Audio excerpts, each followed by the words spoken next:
Hello everyone, and welcome to How Many Ones? This is episode 18. My name's Matt Clark, and with me today is... Paul Buckler. And... Richard, once again I've been prodded by Nurgle Belfield, and also thank you, Matt, for getting the order right this time, because last time it really threw me. Yeah, that was weird. It was fun, wasn't it? I thought it was really good fun, that one. Oh, it was about as fun as lancing a boil, but yeah, no, fair, fun. Yeah. Whatever floats your boat, mate, not for me to judge. I've got to keep you guys on your toes, or you'll get too complacent. That's how this works. Hey. All right. This is a bit scary, isn't it? Yeah, he's starting to get all bossy now, isn't he? So today Kim we're going... Jong Clark. No, definitely not that.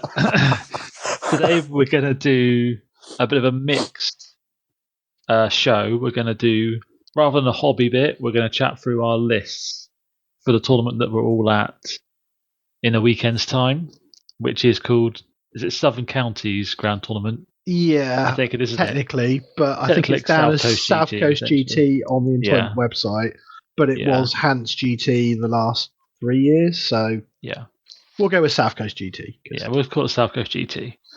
And then after that, we are going to go through the Ossiarch Bonereapers Battletome for your listening pleasure.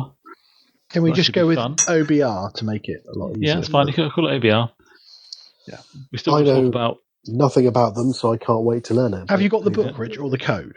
No, or are you doing either. Or are you going to be our sounding board for the? Yeah, sounding board. There's only I'm very specific about the armies I really am interested in, and to be fair, there's not many death factions that do it for me these days, apart from maybe Feck. But their Feck are always fun. But are Feck really death? Because I think they're alive. Well, a lot of them are still alive, technically. They're old Mordants, aren't they? But it's because they're cannibal lunatics that I love them. Okay. Yeah. I'm sure it was in old Warhammer, ghouls were always alive, weren't they? Didn't they have yes. Ghouls were alive. Yeah, they were. And ghouls were alive. Stuff. Didn't they panic as well? They used to do psychology. Yeah, they did. Yeah, but it was just them, wasn't it? Nothing else did. Just them. They're not alive. Confusing. They're not alive in the old world. They count as because they crumble like other. Yeah, I think they. Okay. Yeah, that's what they added in, I think. But in the original Undead book, I think they were alive, or one of the original ones. Undead or vampire counts, I think it was. I know in the AOS lore they're all alive. Yeah, they're definitely alive in AOS. So are the horrors, because they're mutated ghouls, and the flayers. And then when you get to aberrant level, they're like the vampires, aren't they? They're basically all vampires. They're vampires. Yeah. Okay. Just little bit of side lore there for you. Yeah, extra crazy ones. Hey guys, if you want to hear us do lore, let us know. I can have a look and chat about lore stuff all day long. Yeah. Richie's lore corner. A bit of lore stuff. Let me lure you in. Yeah. Don't let him lure you in. Lure. Please don't. I wouldn't advise it, guys.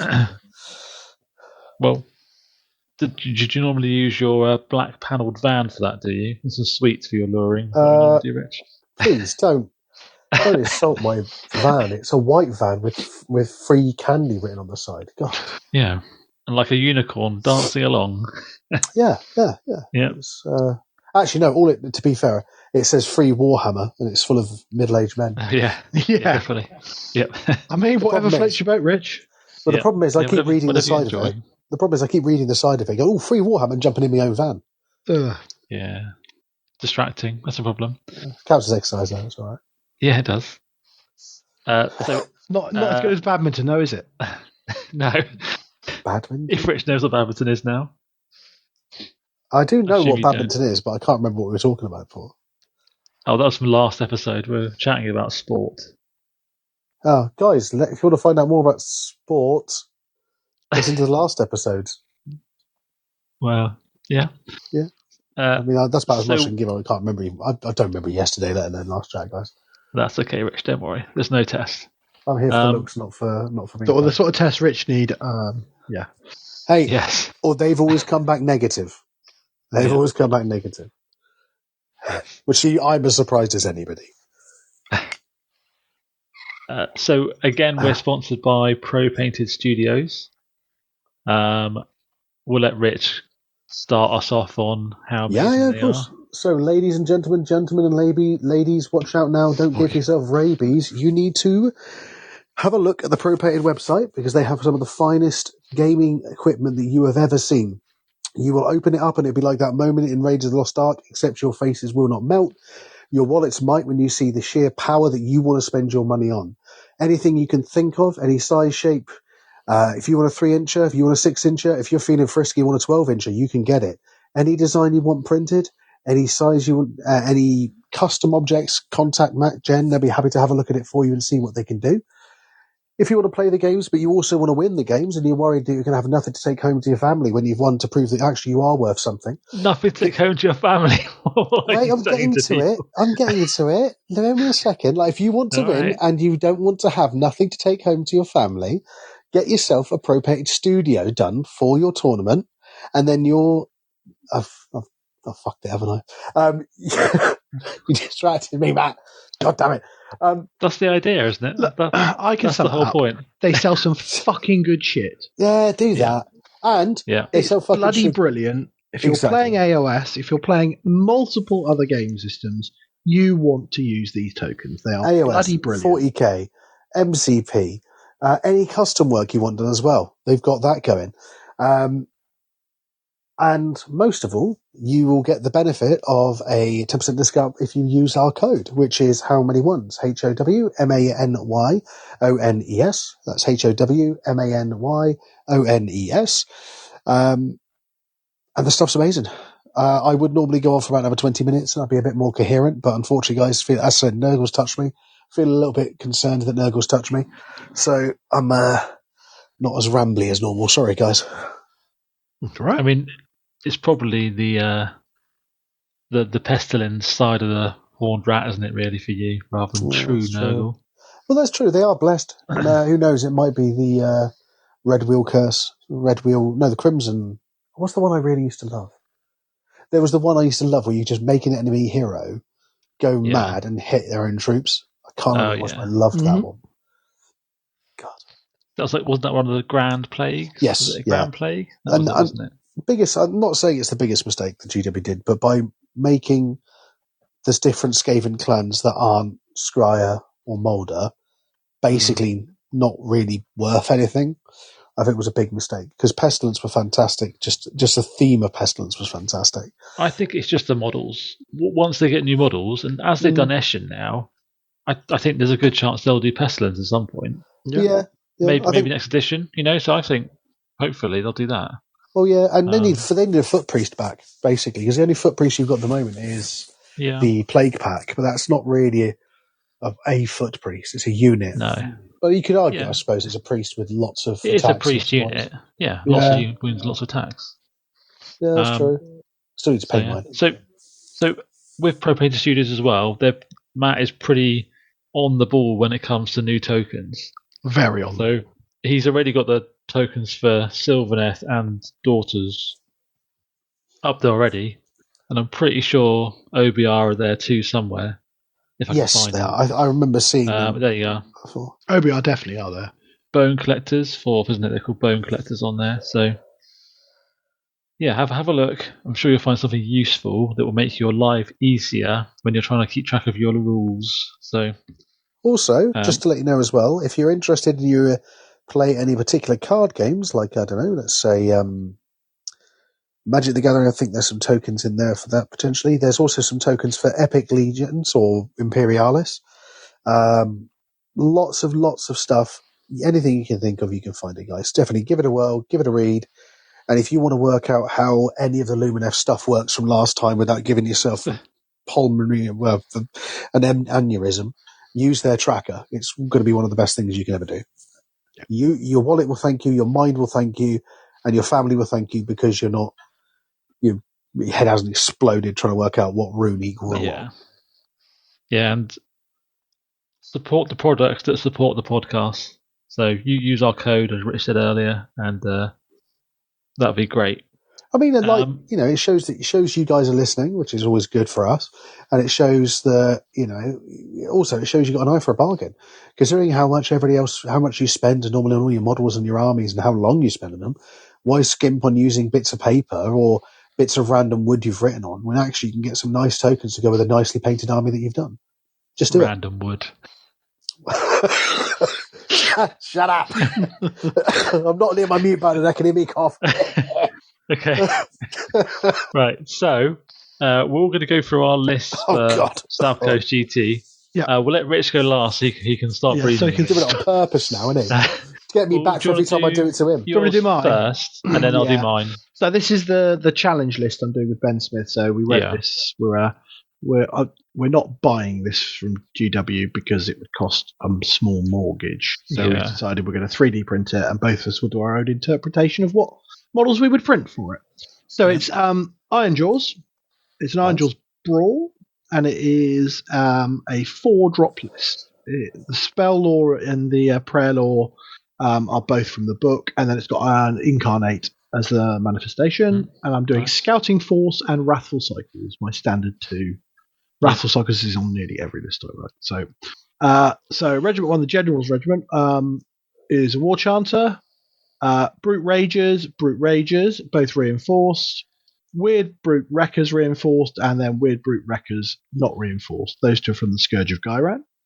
Regiment 2 is another War Chanter with another unit of Reinforced Ragers, another unit of Reinforced Ragers, and another unit of Reinforced Wreckers from the Scourge of Ghyran. Regiment 2 is Zogrog and a unit of Reinforced Ragers, and then Regiment 3 is a Weird Knob Shaman. Okay. So I think you can detect the theme. Yeah. It's a lot of angry orcs that are going to run at you and try to kill you. I like that. And I suppose Zogrod, he gives something crit mortals, can't he? Yeah. So I've picked the Gruntatoms on him, so you get a 3-up with a reroll for Clonk. Yeah, which is good. Just to give something crit mortals every go. Yeah. It's not clever. It's not tactical. It just wants to fight you. Yeah. And I should be finished in an hour and a half each game. Yeah, sounds sensible. Yeah, we can easily win a game with a sledgehammer sometimes. Well, I'm either going to win or lose. It's just going to come and fight you. So. Yeah. Yeah. So I'm taking Nighthorn. I went for the formation where it does cost points, which is the Vanish and Reappear. Yeah, the teleport one. Kind of teleports. If I've got a unit in combat, I can roll a dice and they can move, plus the dice roll.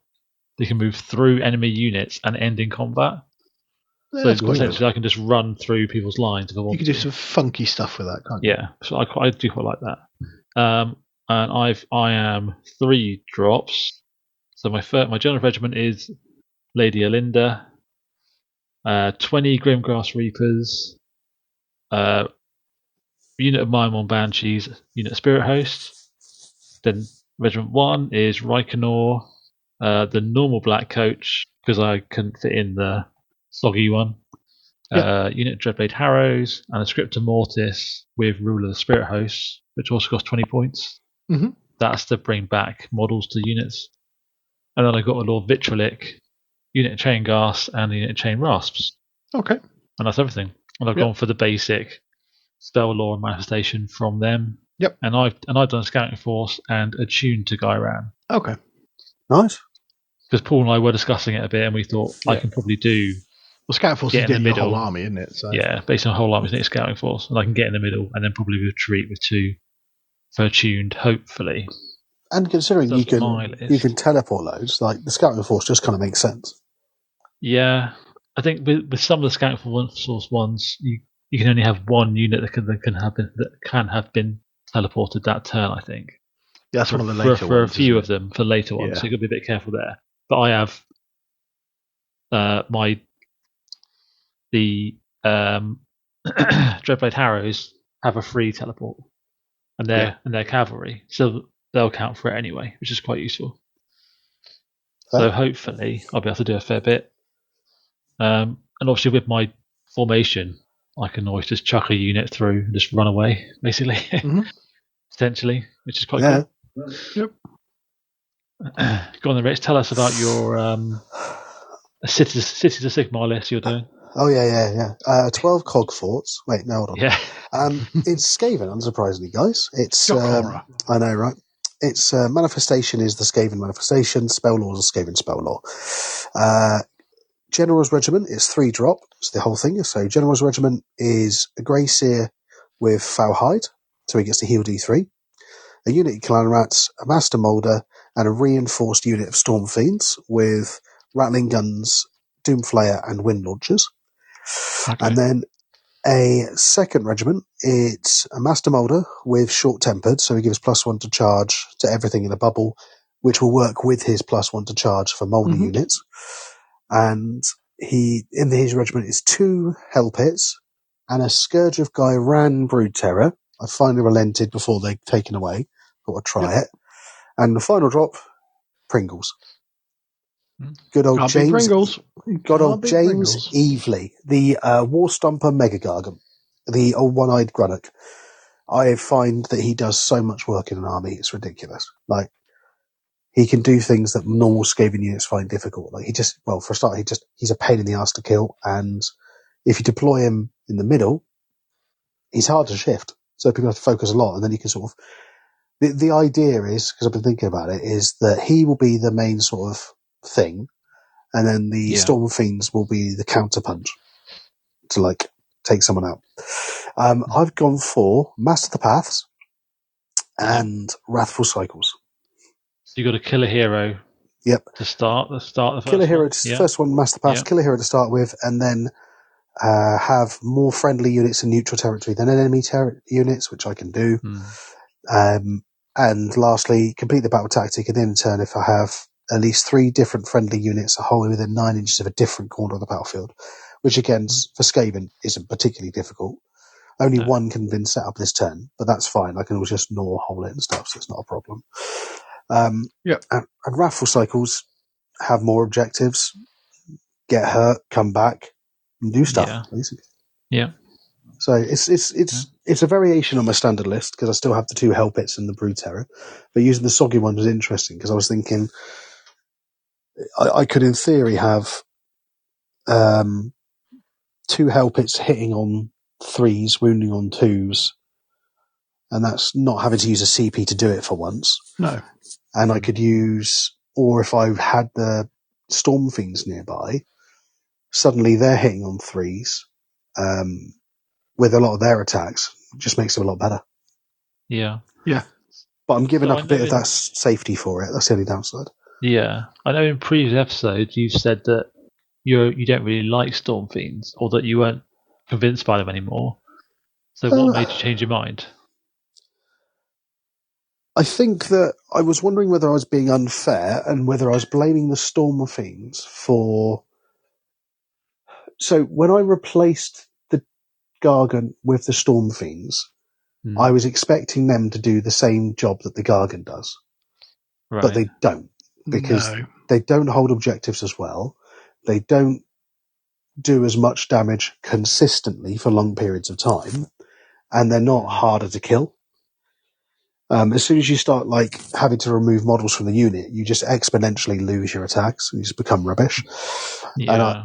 And I think that was my fault more than it was the Storm Fiends for thinking they were going to do the same job. So I thought, you know what? Points drop, we'll try them. I moved out a unit of Clan Rats, got rid of Kritok because I've realised that he actually wasn't doing too much. It was nice to have the extra claw steps, but it wasn't really a game changer. Yeah. So taking him out gave me the points to put them instead. So I thought I'd try it. And then I've still got a screen with the Clan Rats. So I'm not unhappy with that. We'll have to see how it works. That does make sense. We'll have to try it. If that fails, we'll just go for 2 units of 6 Scourges. Yeah. See what happens. See what happens. Yep. Sounds sensible. Okay, so are you guys looking forward to it then? You guys feeling happy? Super up for it. Yeah. Oh, yeah. No, of course. I had to miss the last one, so I'm buzzing for this one. This will be fantastic. Yeah. Nice and local, which is great. Yeah. And you guys get to hear about how whoever gets the highest gets the bragging rights, basically. Is that a thing? You didn't mention that before we put our list. No, I know. I'm only playing. I'm never going to... I generally enjoy the low tables anyway. The tables there aren't low. They're nice and high. They're like, you don't have to bend over. That's one of the good things. Well, that's true. No Wargamers back. Oh, God. I had that beachhead a bit. Yeah, they were a bit lower there, weren't they? Looking forward to it. Really looking forward to it, guys. Laugh. Yeah, just catching up with people. Look, it looks like pretty much like 80% of the field is people I know. Yeah, I had a look as well. Lots of people. It does look like a South Coast GT. Yeah, proper list, doesn't it? Proper list of people there, which is quite nice. Which is good. No spam lists, though, guys. Oh, I think I'm doing quite well on that. Yeah, but you're not using auxiliaries. You're fine, mate. No, there's no auxiliary. That's true. I have heroes. Got to have heroes. Well, you do now. Yeah. Okay, so let's go through the Bone Reaper OBR Battletome. So, as we said earlier, Poole and I will go through it, and Rich will listen, and probably get tempted to do them by the end, I expect. Yeah, more than likely. Probably. He can't be writing lists, though, at the same time. That's unusual for him. Yeah, that's the only problem. And I think he can still write lists, can't he? He just can't see the rules. Yeah, exactly. Yeah, you can do lists. Yeah, you can still which means I have to pay attention. He just can't see the rules. This might be the downfall. Yeah.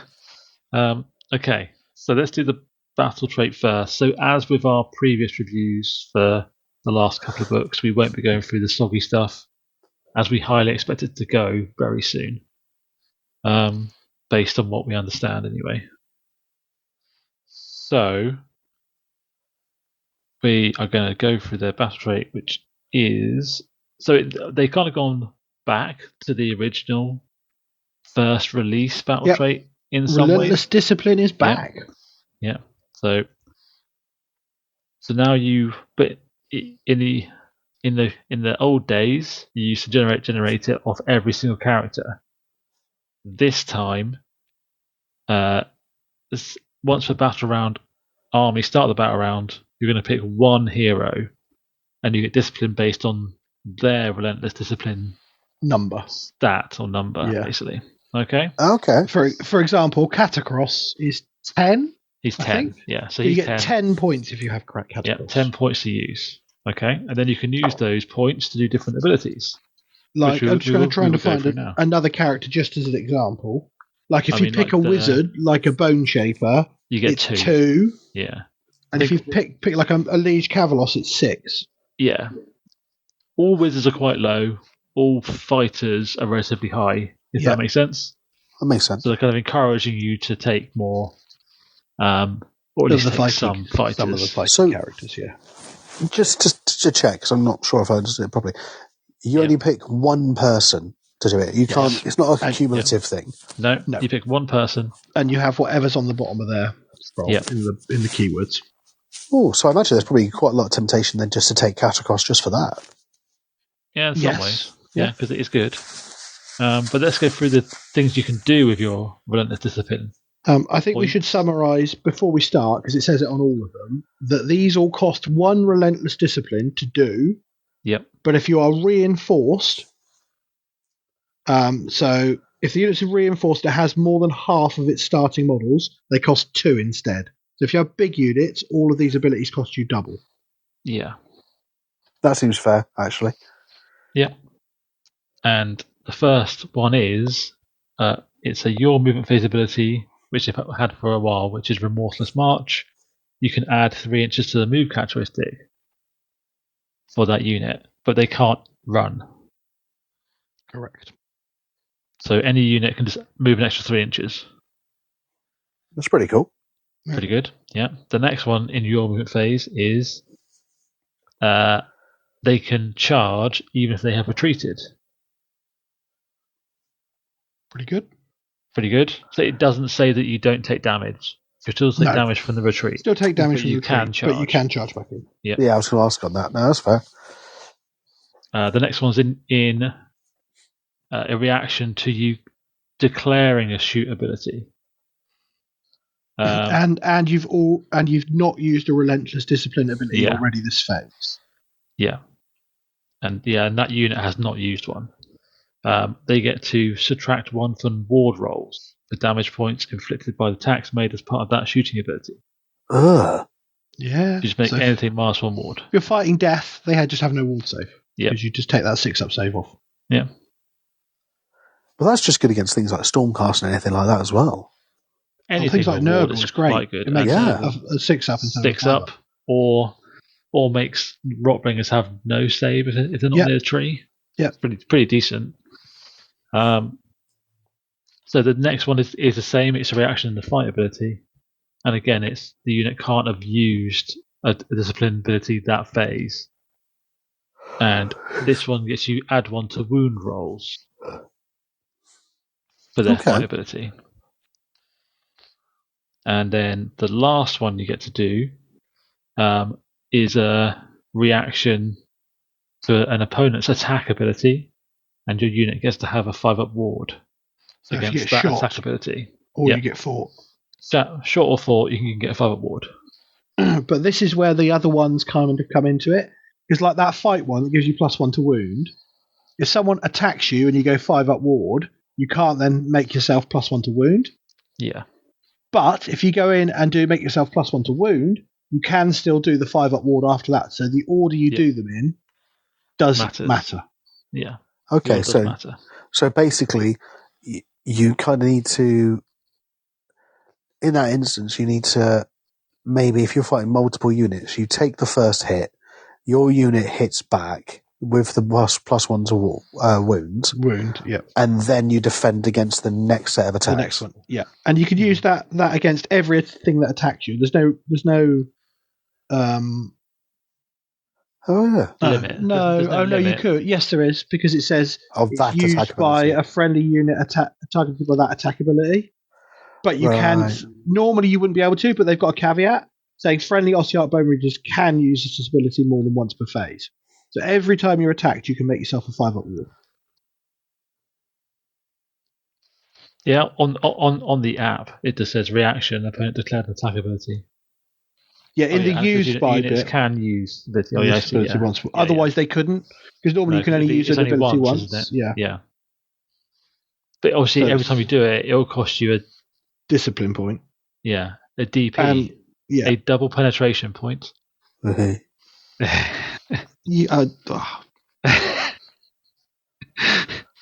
Keep going. But that's their battle trait. That is great. That's it. All right, I used to love it. That's super strong. That's super, but also nice. It's quite simple. Yeah. It's simple, but also kind of complex. Well, it just means it kind of gives you a bit of a choice. It means, like, let's say you've got a big punchy unit. I don't know what the big punchy units in there are, but we'll go through some. Don't worry. Yeah, exactly. If you get a big punchy unit, you can make it +1 to hit in a fight phase because of the CP, and then you spend some points, and that's +1 to wound. So again, you might have them be on 2s and 2s, or you go, oh, do you know what? Actually, I'm gonna just be super defensive on that unit, or I've got 10 points and being attacked by loads of stuff. I'm going to put this one unit's being attacked. I'm going to have a 5-up ward for every set of attacks that's going against me from 5 different units. Yeah. It's really good. Yeah, it is good.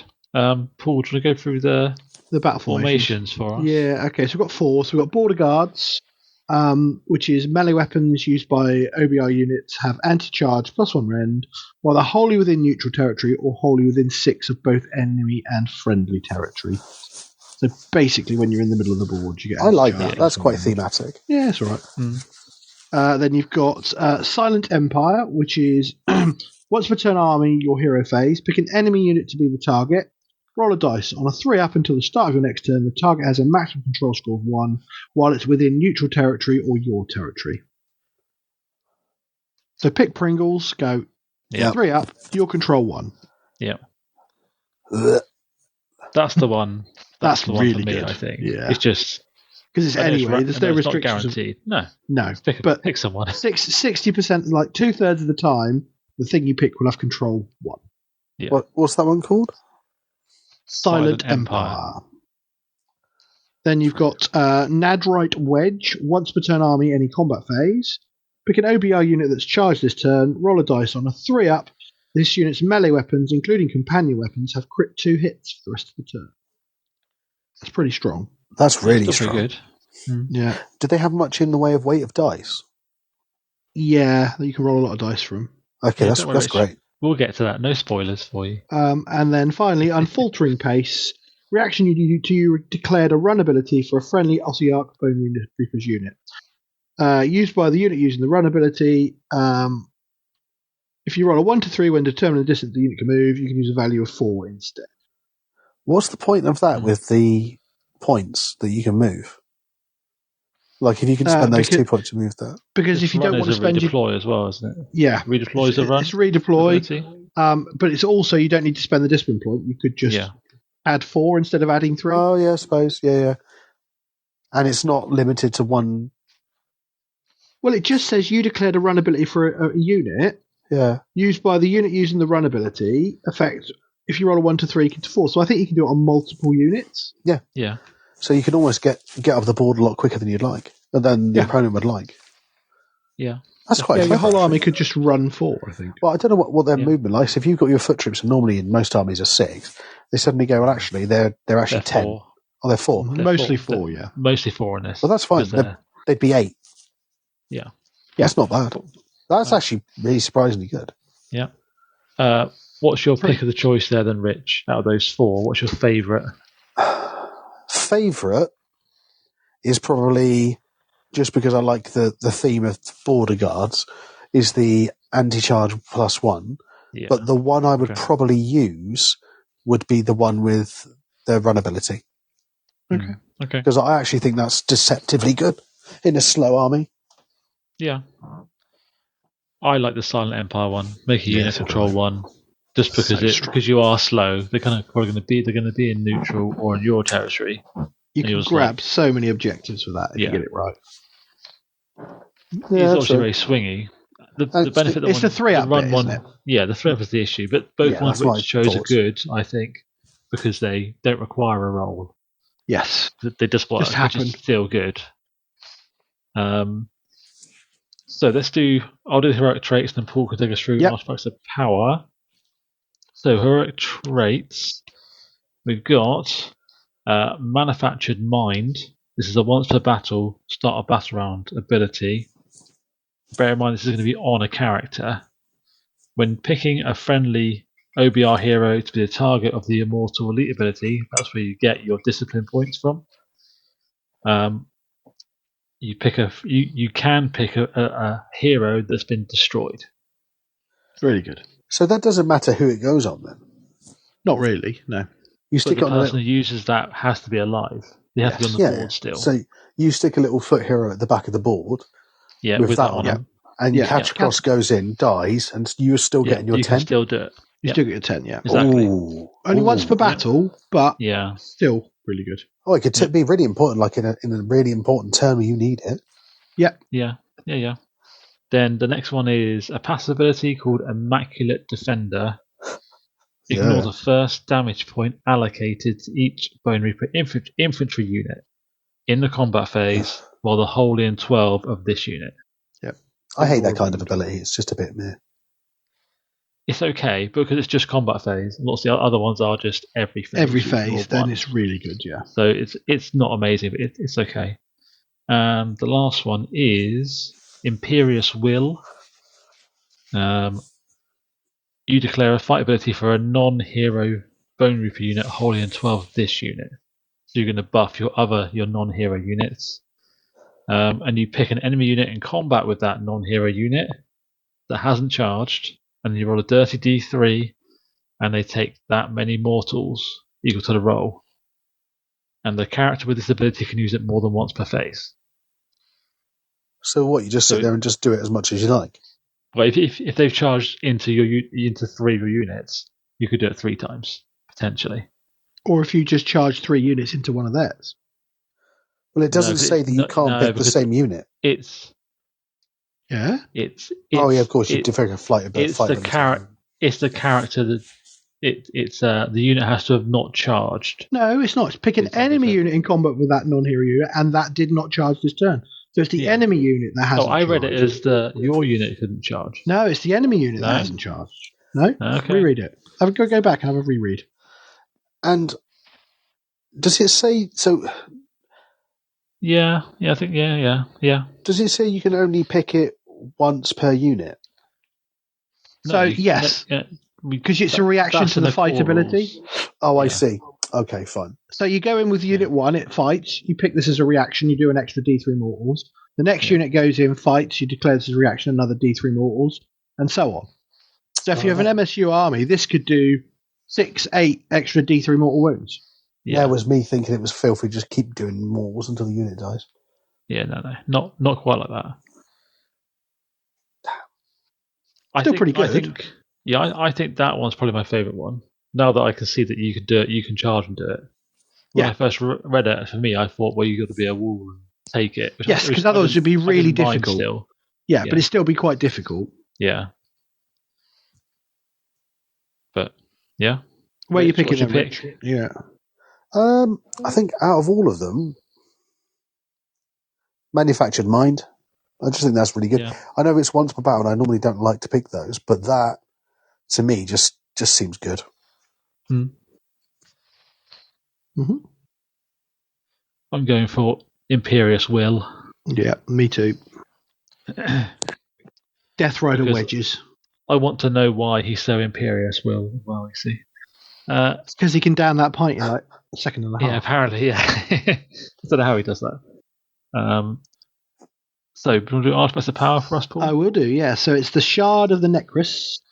So this has the effect of if the unmodified hit roll for an attack that targets this unit is a 1-4, and this unit did not charge at the same turn, the attack fails. Oh, the old Skaven one. The old Deathmaster. Only hit on 5s.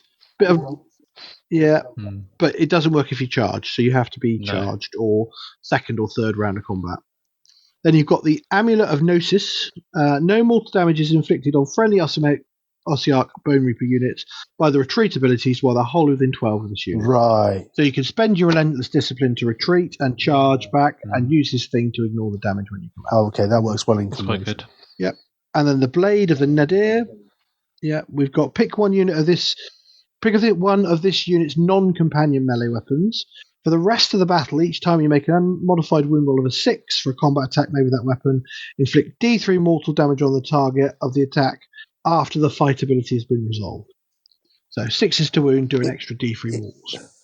Is there a hero, again, we haven't got to that far yet, but is there a hero who's going to have enough attacks to make that really useful? Yes, I think so. Yeah, I think so. Yeah, fair if you have about 5. Yeah, so. The cavalry guy or the chariot boss, I think both of those they will have options. 5 or 6. Yeah. Which is enough. You probably roll 1 or 2 6s if you're lucky. Yeah. Yeah. I think for me, I actually quite like most. I think they're all quite good. Of those 3, they're all pretty tempting. But I'd probably go for the Blade, I think, just because there's that extra damage potential could be quite good. Yeah, maybe. I think they're all. It depends what you build your list around, but yeah, I think the Shard of Necris. I know from experience with like Deathmasters how not being able to be hit on anything but 5 or 6 makes a huge difference. It's really good, yeah. And I suppose that works for keeping your potentially higher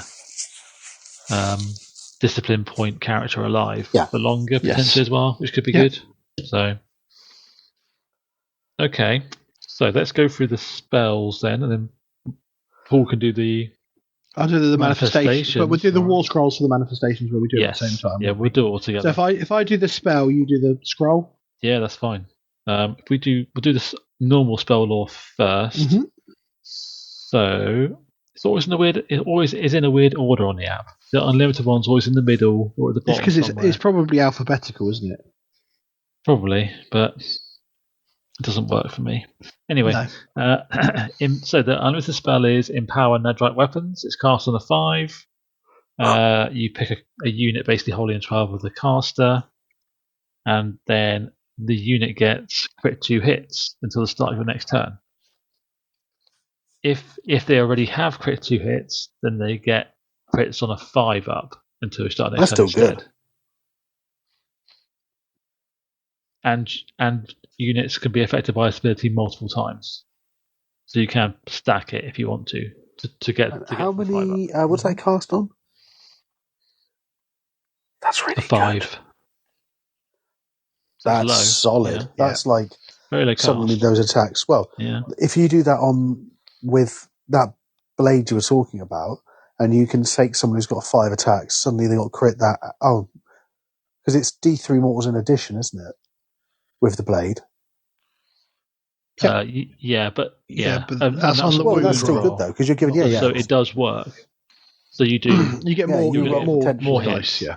Yeah, more hits, more and dice, 5 more chance attacks. You roll might get another couple of 6s, so you're up to 7 attacks, which means you're probably more likely to get a 6 or 2. I like that.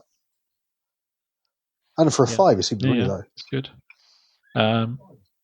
It's low cast. Then we've got Immolating Flames, which is cast on a 6. Again, the same thing. You pick a Bone Reaper unit, holy and 12, to the target until the start of your next turn. Each time model's slain in combat, you roll a dice equal to the target's health. For each 5 up, do a mortal damage on the unit after the fight ability has been resolved. So you do mortals back onto your enemy. It's the I was old going to say, I thought Mortis that was one of crematoriums, those, isn't it? Old crematorium rule. Yeah.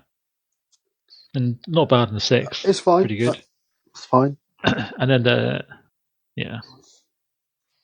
the last spell is Drain Vitality, cast on a 7. You pick an invisible enemy unit within 12. Until the start of your next turn, they are -1 to hit and -1 save. Oh my god. That's really good.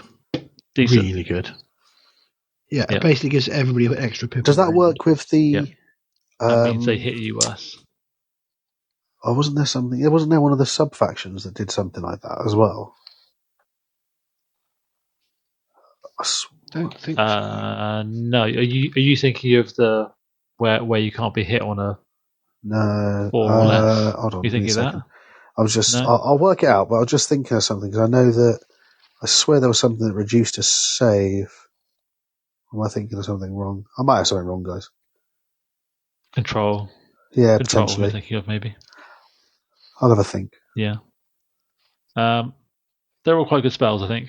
Yeah, all super solid. Quite well. Definitely options for things to cast. Yeah, and not too expensive either. No. So, Paul, do you want to go through the math station? I know what it was. Scroll as you do it. It was just subtracting 1 from ward rolls in the shooting. Oh, in the shooting. So I don't know. Okay, yeah. Right, yeah. I don't think that actually works. Yeah, so not... I mean, it makes them... Maybe helps them roll straight onto the ward. Maybe no save, no ward. No save, potentially. Yeah. To be fair, if you make someone no save, no ward, that is pretty good. Yeah. Especially if it's an army that's not expensive, like Nurgle.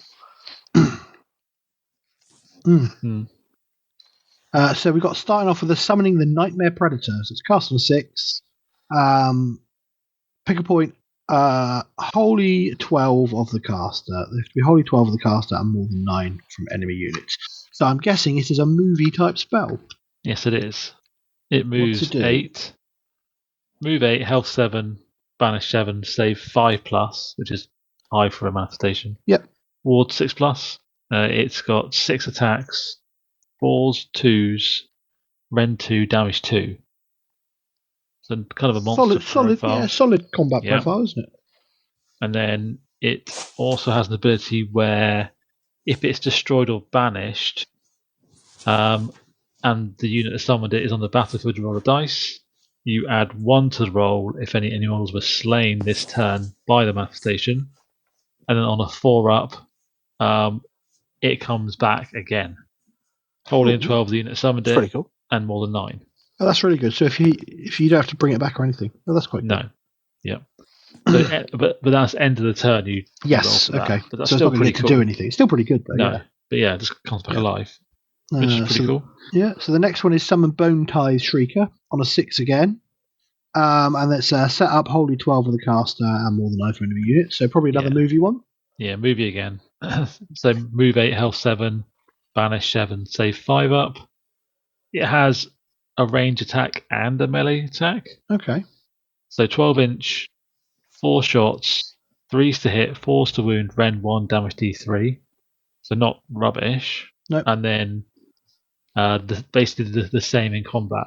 4 attacks, 3s, 4s, rend 1, damage D3. Okay, so it's all right. It's not amazing. Yeah.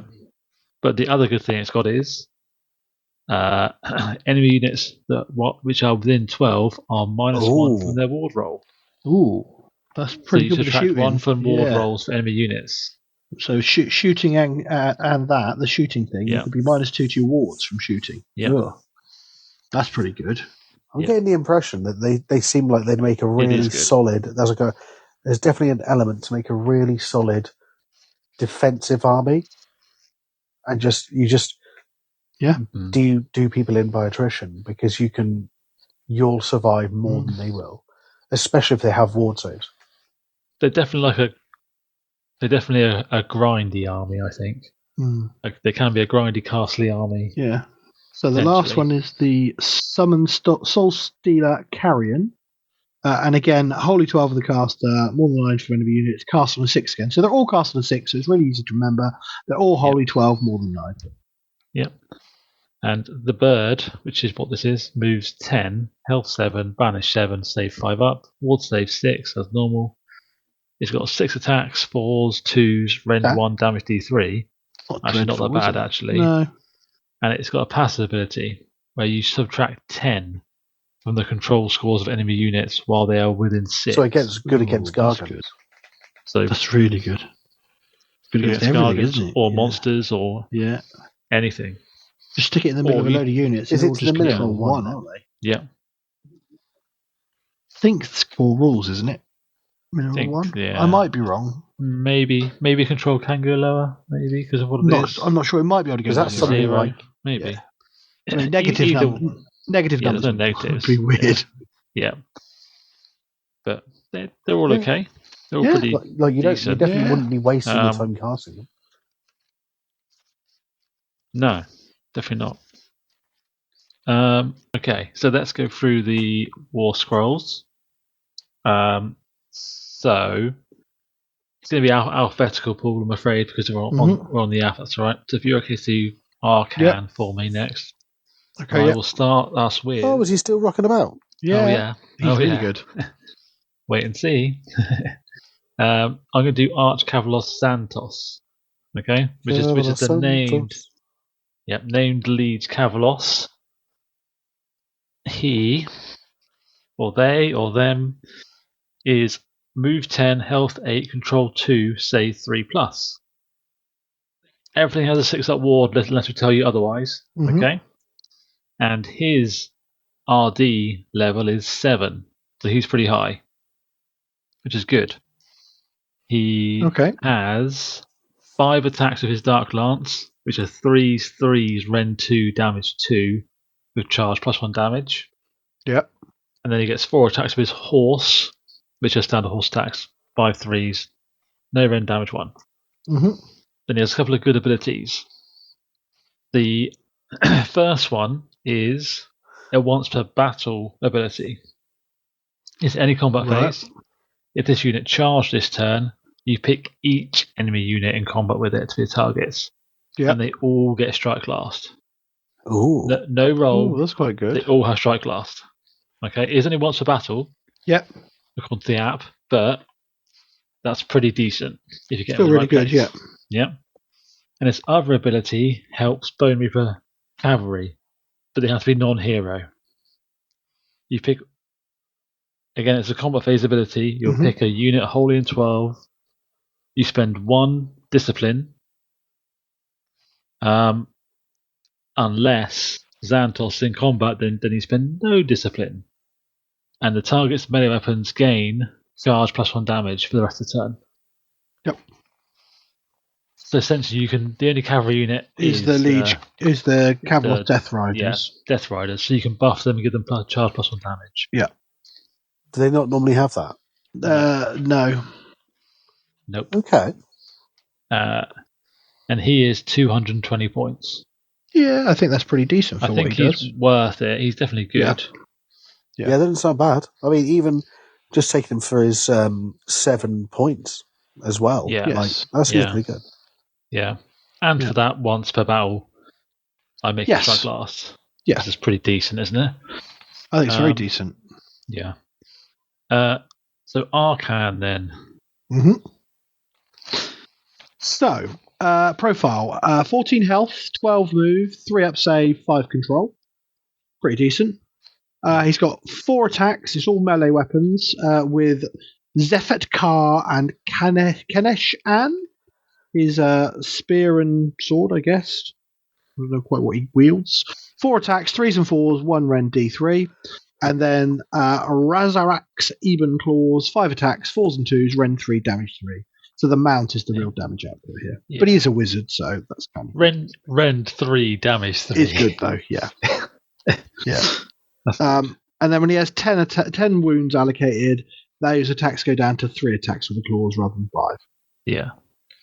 His passive is he adds 1 to casting rolls for himself, and each time he casts a spell, he heals 1. Mm-hmm. He is a wizard 3 with a 6 up ward and 3 relentless discipline. Yeah. So not that great for the relentless discipline, but 3 spells and a 6 up ward built in. Yeah. Then his once per turn army combat phase is if this unit charged this turn, pick an enemy unit in combat, roll D3, add 1 to the roll if the target is a wizard or priest. On a 2-up, add that amount equal to the rolls to the attacks characteristic of the claws for that phase. So charge into combat, potentially an extra 3 attacks on those claws, making 8 attacks. Yeah. Well, it's guaranteed on. If you roll a 2-up, it's kind of guaranteed if it's a wizard or priest. Yeah, but while this unit is in combat with that unit, they have to attack it with everything. So you can only fight the thing you pick if you do that ability. So this thing becomes a scalpel rather than a bit of a beater. Yeah, it's only if you ever wanted to split your attacks, which doesn't really have enough attacks with the rider to do it, I don't think. But still a good ability to get extra attacks on that high damage dealer. Yeah. And then once per turn reaction, opponent declared a spell ability within 18. Roll 2d6. If you beat the casting roll, then the spell is unbound. Its effect is not resolved, and the spell ability cannot be used by enemy units until the start of your next turn. So basically stops unlimited spells, but potentially there's like a weird countercast interaction that it would stop as well. Not bad. But this is the big one. The hero phase, the Curse of Years spell, Rich, you're going to love this. Pick a visible enemy unit within 12, make the casting roll, cast on a 7. Obviously, he's getting +1 anyway, so for him, cast on a 6. And then you roll 10 dice. And for each 6, you give the target 1 necrotic withering point.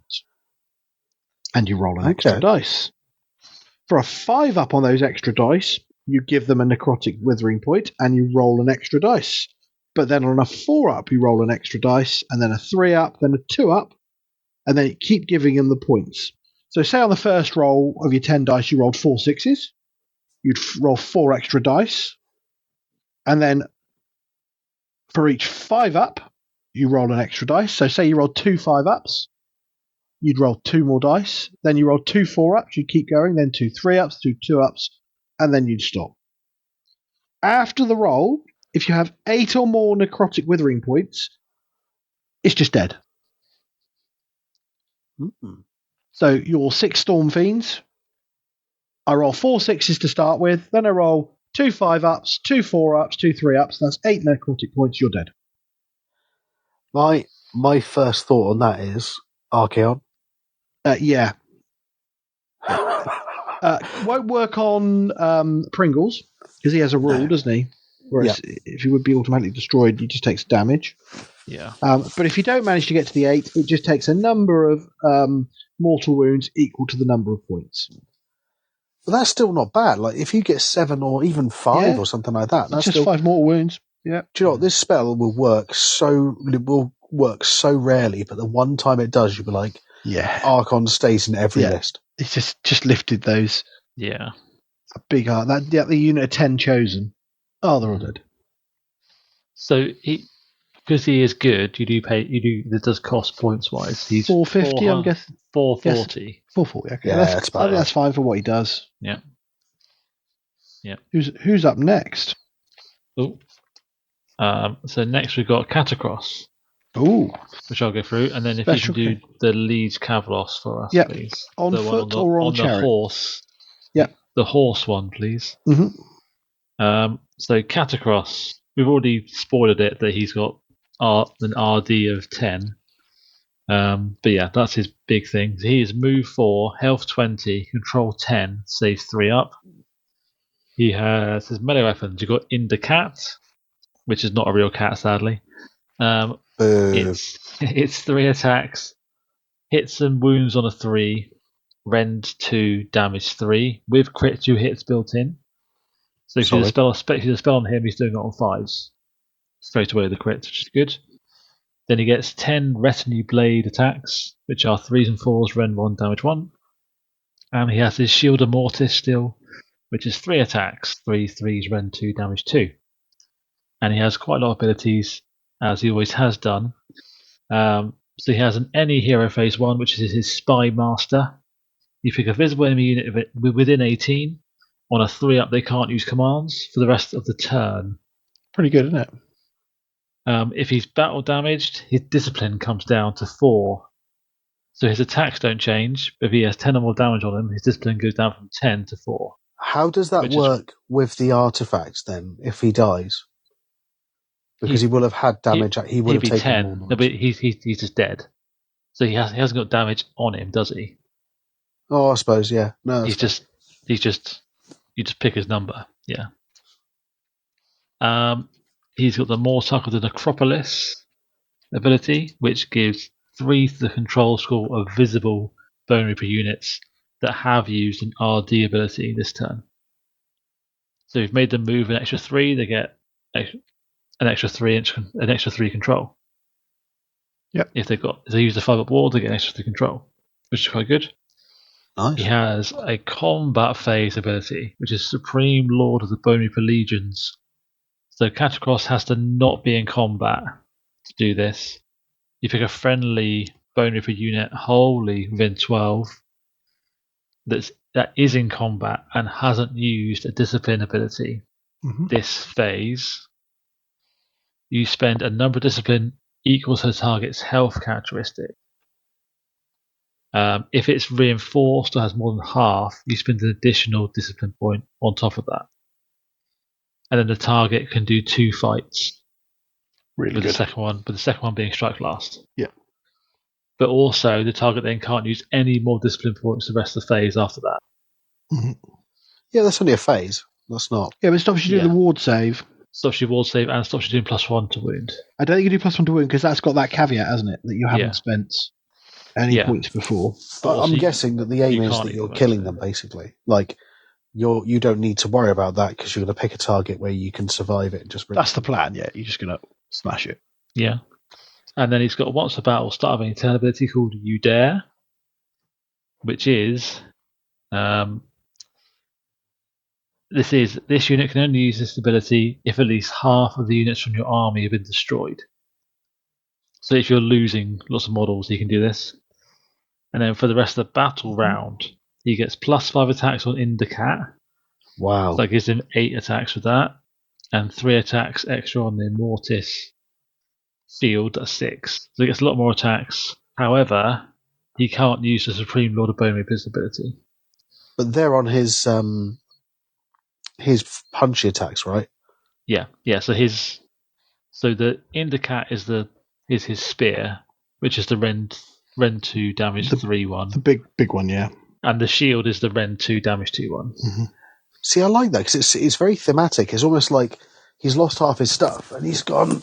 He's gone mad and he wants to go punch you. Yeah. Fucking hell dare you? Yeah. So I quite like that. That's fun. That's a fun roll.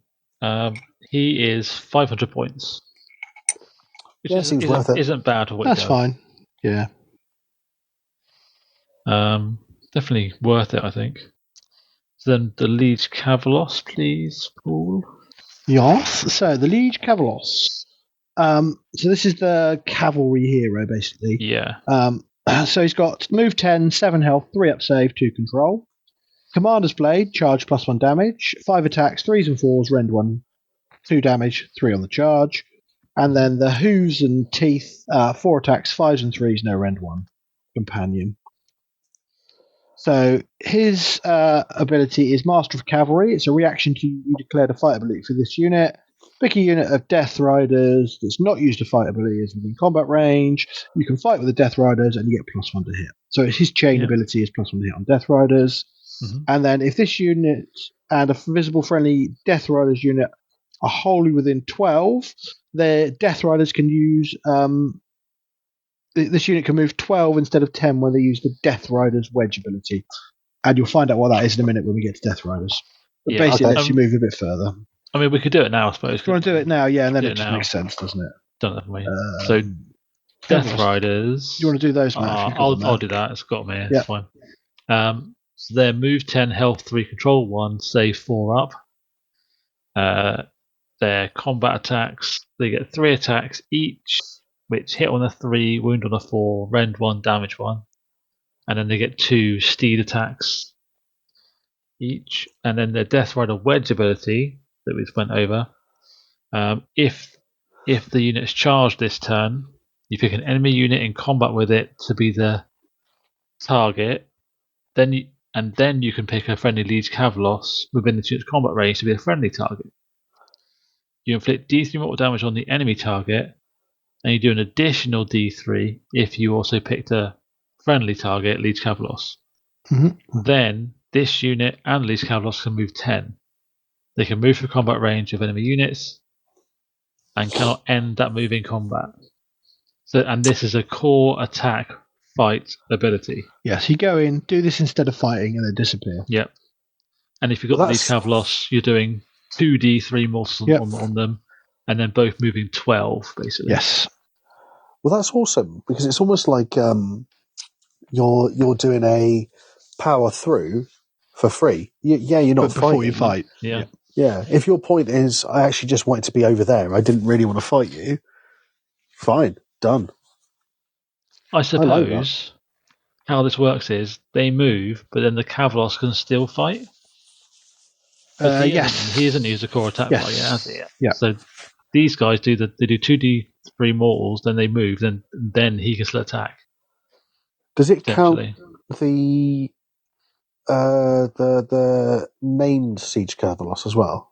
No. So what you do is you send your Kavalos in. He fights because that's what he does. Then he chains to the Death Riders so they can use a fight ability. They use this ability. They take 2d3 mortal wounds. They both run away. So because this is a combat phase ability, but it's not. It's an attack ability. Because it's attack ability, you can use it then. Yes, you that's when it's used. No, it's not a beginning one because it's an attack ability. Because it's a core attack fight, you use it when you choose the unit, not when you at the start. Yes. Yeah. You could also then, if you're picking an infantry unit, you could then fight with this guy, the Liege Kavalos, and then power through with him as well. If you left him behind, but then you wouldn't do the D3 off of their ability, so it's exactly the same amount of damage. Yeah. But what you can do is you can send in a load of Death Riders and just do D3 off of them and bounce them out if you don't want to fight. Yeah. Right, okay. But in general, I think you do the two go in. The Kavalos fights because he can also take that weapon buff one, the mortals on the wound roll. Yeah. Yeah. The other thing you could do is you could use it to snipe characters out at the back. Yes. So they do this first. Yeah. They move the Kavalos. He's not in combat, but he has charged, so he can still pile in. Therefore, he can pile into the closest enemy unit and hit them. Yeah. And then he's, potentially you've just gone through their army and you're in their back, their back quarters, doing stuff to them. So the Death Riders are 150 points each for 5 models. That's pretty solid. Too bad. Yeah, no, that's pretty solid. It's a really good way of getting through screens. Yeah, definitely. Yeah. I like that. Yeah. And the Liege Kavalos is 180 points. Yeah. So, I mean, if you're going to take Death Riders, he's good. But if you're not taking Death Riders, I'm not sure. He's got good relentless discipline, but I'm not sure He's got 6, which is quite good. He's a nice backup hero. Yeah. The one thing I've just noticed is this is quite cool. All of the wheels have got the relentless discipline on them as well, in a little purple add-on at the bottom. Yeah, so that's new. do. I've not seen that before. Yeah. And in the app, it's under your ward save, so it's nice and clear. You don't have to go down to the bottom to find it, which is nice. Good. Okay. So it's nice and easy to see what they do, which is cool. So the next character we've got is the Leeds Cavalosson War Chariot. So this is one of the new models that they had. It is a cool model. I do really like it. So are we going to want the War Chariots again to go with this? Because they probably interact with... They do. Yeah. So do you want to do that? I'll find the War Chariots. Find War Chariot, then we're ready. Yep. Go for it. So Leeds Cavalosson War Chariot. He's move 10, health 12, control 2, 3 up save. He gives you 6 discipline points, which is pretty good. He has 6 chariot steed attacks, which are the normal 5s, 3s, no rend damage 1. Then he's got his Commander's Blade, which is the same as the Leeds Cavalos we went through. Yep. 5 attacks, 3s, 4s, rend 1, damage 2 with charge plus 1 damage. Then he's got 2 abilities. The first one's in any movement phase. If this unit is in combat, you pick this unit and up to 2 visible friendly war chariots, wholly within 12. That's Cavalos War Chariots, the one that Poole will go through in a minute. And then for each target, you make a Parlin move, and then you pick an enemy unit in combat with the target, and on a dirty D3, you do that many mortals to them. And then his other ability is a once per turn army, any combat phase ability. If this unit is in combat and has charged this turn, pick this unit and up to 2 visible friendly Cavalos War Chariots that have also charged this turn and are wholly in 12. And that are in combat also. Each target has a ward of 5+ the rest of the turn. So this guy and 2 other chariots with him could have a 5 up ward. If 3 up save, 5 up ward. That's pretty solid for defense. Without having to use discipline points again. So those abilities, are they both in the fight phase then? The first one's in any movement phase. So you do it in yours and your opponent's movement phase. You can pile in and do mortal wounds potentially. Okay, so you've basically got a move. You've basically got to pick either of these depending on the situation. Like if you're in combat and you've not charged, or like the second turn, you just use the ward basically. No, you can only use the ward if you have charged. So on the turn you charge. Sorry, you do I was getting confused. So you do the charge that turn, and then the mortals the turn after. Yeah.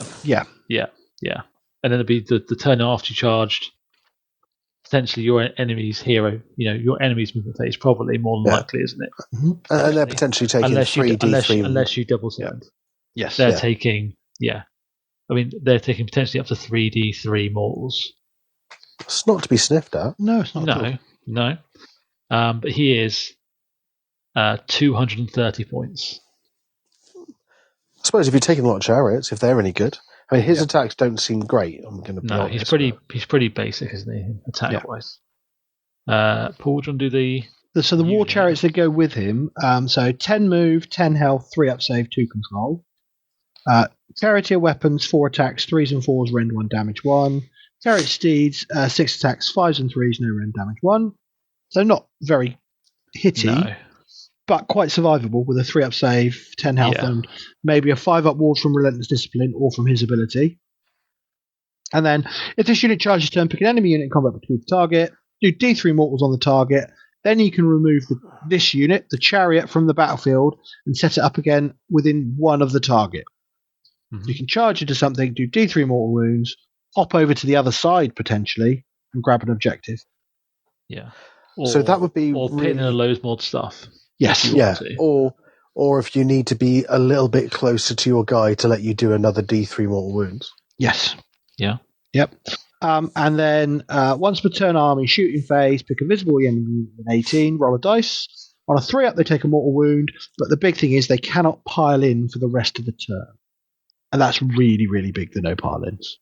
Yeah. That's such a powerful ability. It's pretty strong. Yeah. So the fun thing there is, that ability which was after you do a fight, you do D3 mortals? Yeah. So if you send in your chariots, they do D3 when they hit you, and then D3 after they fight you. So each chariot is effectively doing 2d3 mortal wounds. How many points are the chariots? 170 points. not too bad. Yeah, I feel like they're a bit expensive. Little bit expensive, Maybe. I would agree. Yeah, because I would say 150 probably. Yeah, it's only their abilities doing anything, really, isn't it? Yeah, and I think like the leads, even the chariot character can be down a bit as well. Maybe like close to 200 for me. Yes, because the models are amazing, lovely, really are. Yeah, really good models.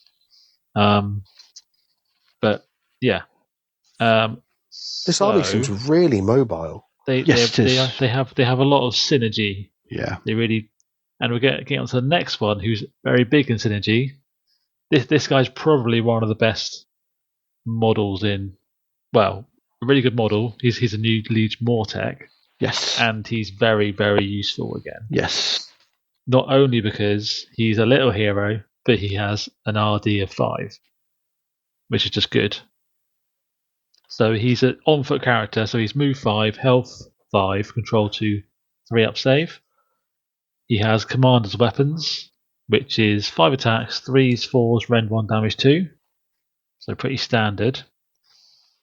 And then his ability, which is pretty good. And we might need to go through a few more scrolls as we do this. I will find the more tech things. Yeah, find the guard, triaxes, and crawler. Yeah, got them. So he has a ability called clinical efficiency. This is a once per turn army reaction. You declare to fight for this unit. So he fights, or he declares the fight. Then you pick a visible, friendly Mortec guard, triaxes, or crawler unit that has not used an attack ability this phase and is wholly in 12 of the Liege Mortec. They immediately after the Mortec has fought, the Liege Mortec has fought, the unit you picked, the Mortec guard, the triaxes, or the crawler, can either use a shoot or a fight ability. So they shoot as if it were your shooting phase, or they use a fight ability. And if you do that, too many do's. You get +1 to hit rolls for target attacks. If they have ranged weapons, they gain shooting combat. If the target used the shoot ability and is not in combat, all of its shooting attacks must target units which the Liege Mortec is in combat with. Does that make sense? Yeah. Yeah. So he fights. Yep. And chains to either the archers, the Mortec guard, or the catapult. Yep. And they get +1 to hit. And shoot in combat. If they're not in combat, they have to shoot something he's fighting. Yep. Makes sense to me. Yep. Pretty decent. Yeah, so Mortec guard, the fighty ones you can chain with, are move 4, 1 health, 4 up save, control 1. They have Nadrake blades, which have anti-cavalry +1 rend, 2 attacks, 3s and 4s, no rend, 1 damage. And then their big ability is once per phase army, reaction to opponent declaring attack ability that targeted a visible OBR unit within the unit's combat range, -1 rend from the attack of the things that are fighting them. So they go, oh, my mates are in danger over there, I'll help them. -1 rend to the stuff that's attacking them. In terms of the chain, I don't think it's a great chain, to be honest with you. Not with the guard. +1 to hit is alright. It just makes them 2s and 4s. Rend nothing, damage 1. Do you want to do triaxes? Or you do the triaxes and I'll do the catapult. Okay. Brawler. So the triaxes are the new archer models. Yeah, really nice models. They are move 4, health 1, control 1, save 5 up because they have less armor on them. Yeah. They have an Ossiarch bow, a bony bow, 18-inch range, 2 shots, 3s, 4s, rend 1, damage 1. And then in combat, they have 1 attack, 3s, 4s, no rend, damage 1. So they have some Balefire braziers with them, which are little tokens. And while they're next to an enemy unit, these little tokens, that unit is -3 control, and then it stops the unit healing. Oh. When they try to heal, or the rallying. brazier is or rallying or anything that healing based is then removed from them instead. Okay? And they have 2 with them. and it's when they shoot, they put the brazier down, brazier. After the shootability's been resolved, if they target the same enemy unit, you put all your shots into something. Yeah. Then you put one of the balefire braziers next to it. Well, that could be an interesting choice for the guy's ability, because you might be able to stick him into a unit that suddenly is not going to be able to heal itself afterwards. Correct. Yep. Yeah, like vampires or something who heal in the turn. Like all those molder things that do D6. Yeah. They heal at the end. Yeah, useful. Very useful. That's not a bad one for the shooting. I think that's a good. If you're doing the link, it means they hit on 2s. Yeah, they're still winning on 4s, but a lot of shots, isn't it? Your big unit of 20 of them. That's 41 shots. 41. Yeah. Hitting on 2s, winning on 4s. It's going to be like 10, 12 rend 1, damage 1 shots. Yeah, it's going to do some damage. It might even kill the thing that the commander's fighting. If you've got some stuff left over, definitely. Yeah. But I think the crawler's probably the one you go for, isn't it? I think so. The crawler chain is pretty good. So the Mortek crawler has 12 health, 4 up save, 5-inch move, 5 control. It has the range weapon is the Dread Catapult, which has crit 2 hits, 24-inch range, 4 attacks, 4s and 2s, rend 1, D3 plus 2 damage. Big damage. And then 6 attacks in combat, 4s and 4s, no rend 1. Mm-hmm.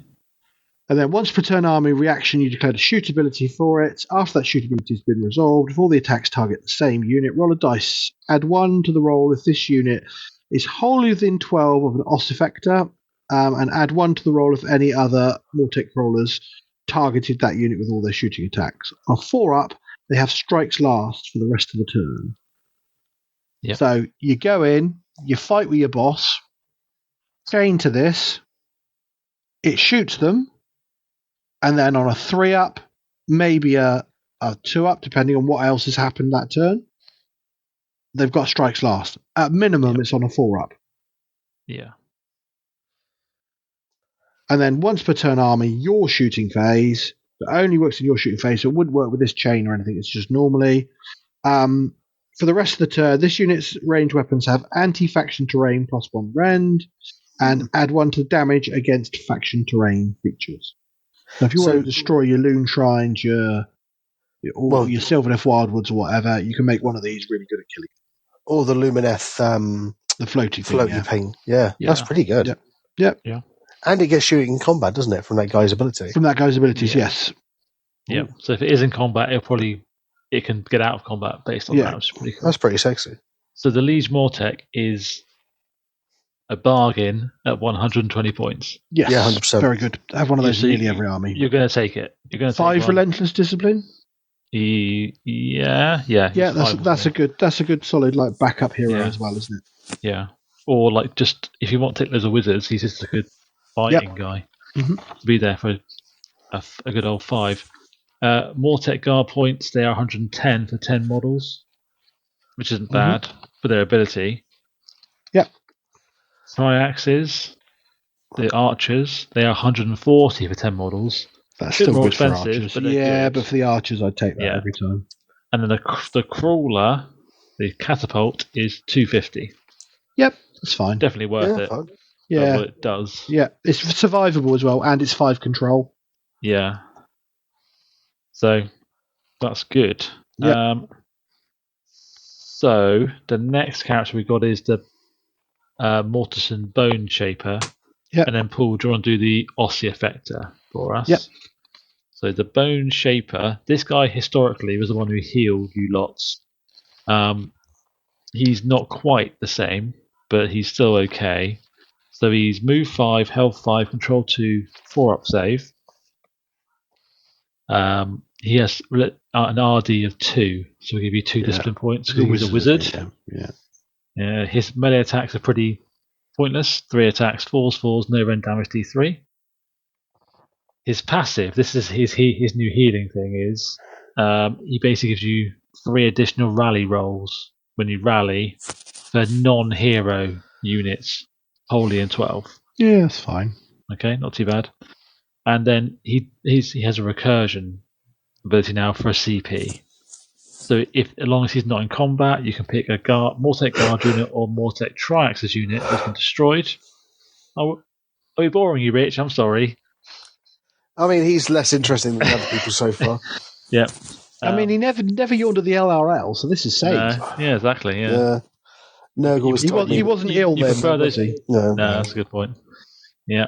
So for 1 CP, you can bring back half a Mortec Guard or Triaxis unit. Yeah, that's the recursion thing's really good. Not too bad. I bet he's 150-ish because of the recursion, I guess. 140. Yeah, that's 140, and he's a wizard 1. You're paying for that recursion ability, aren't you, a little bit? And for a wizard, that's not a bad price. No, it's not dreadful. Ossifector. Next. This is the one I think's good.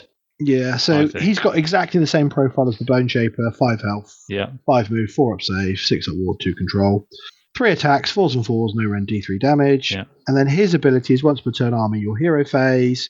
Pick a visible friendly crawler, harvester, Morghast Archive, Morghast Harbinger's unit holding within 12. Roll a dice on a 3 up, add 1 to the rend characteristic of that target's weapons until the start of your next turn.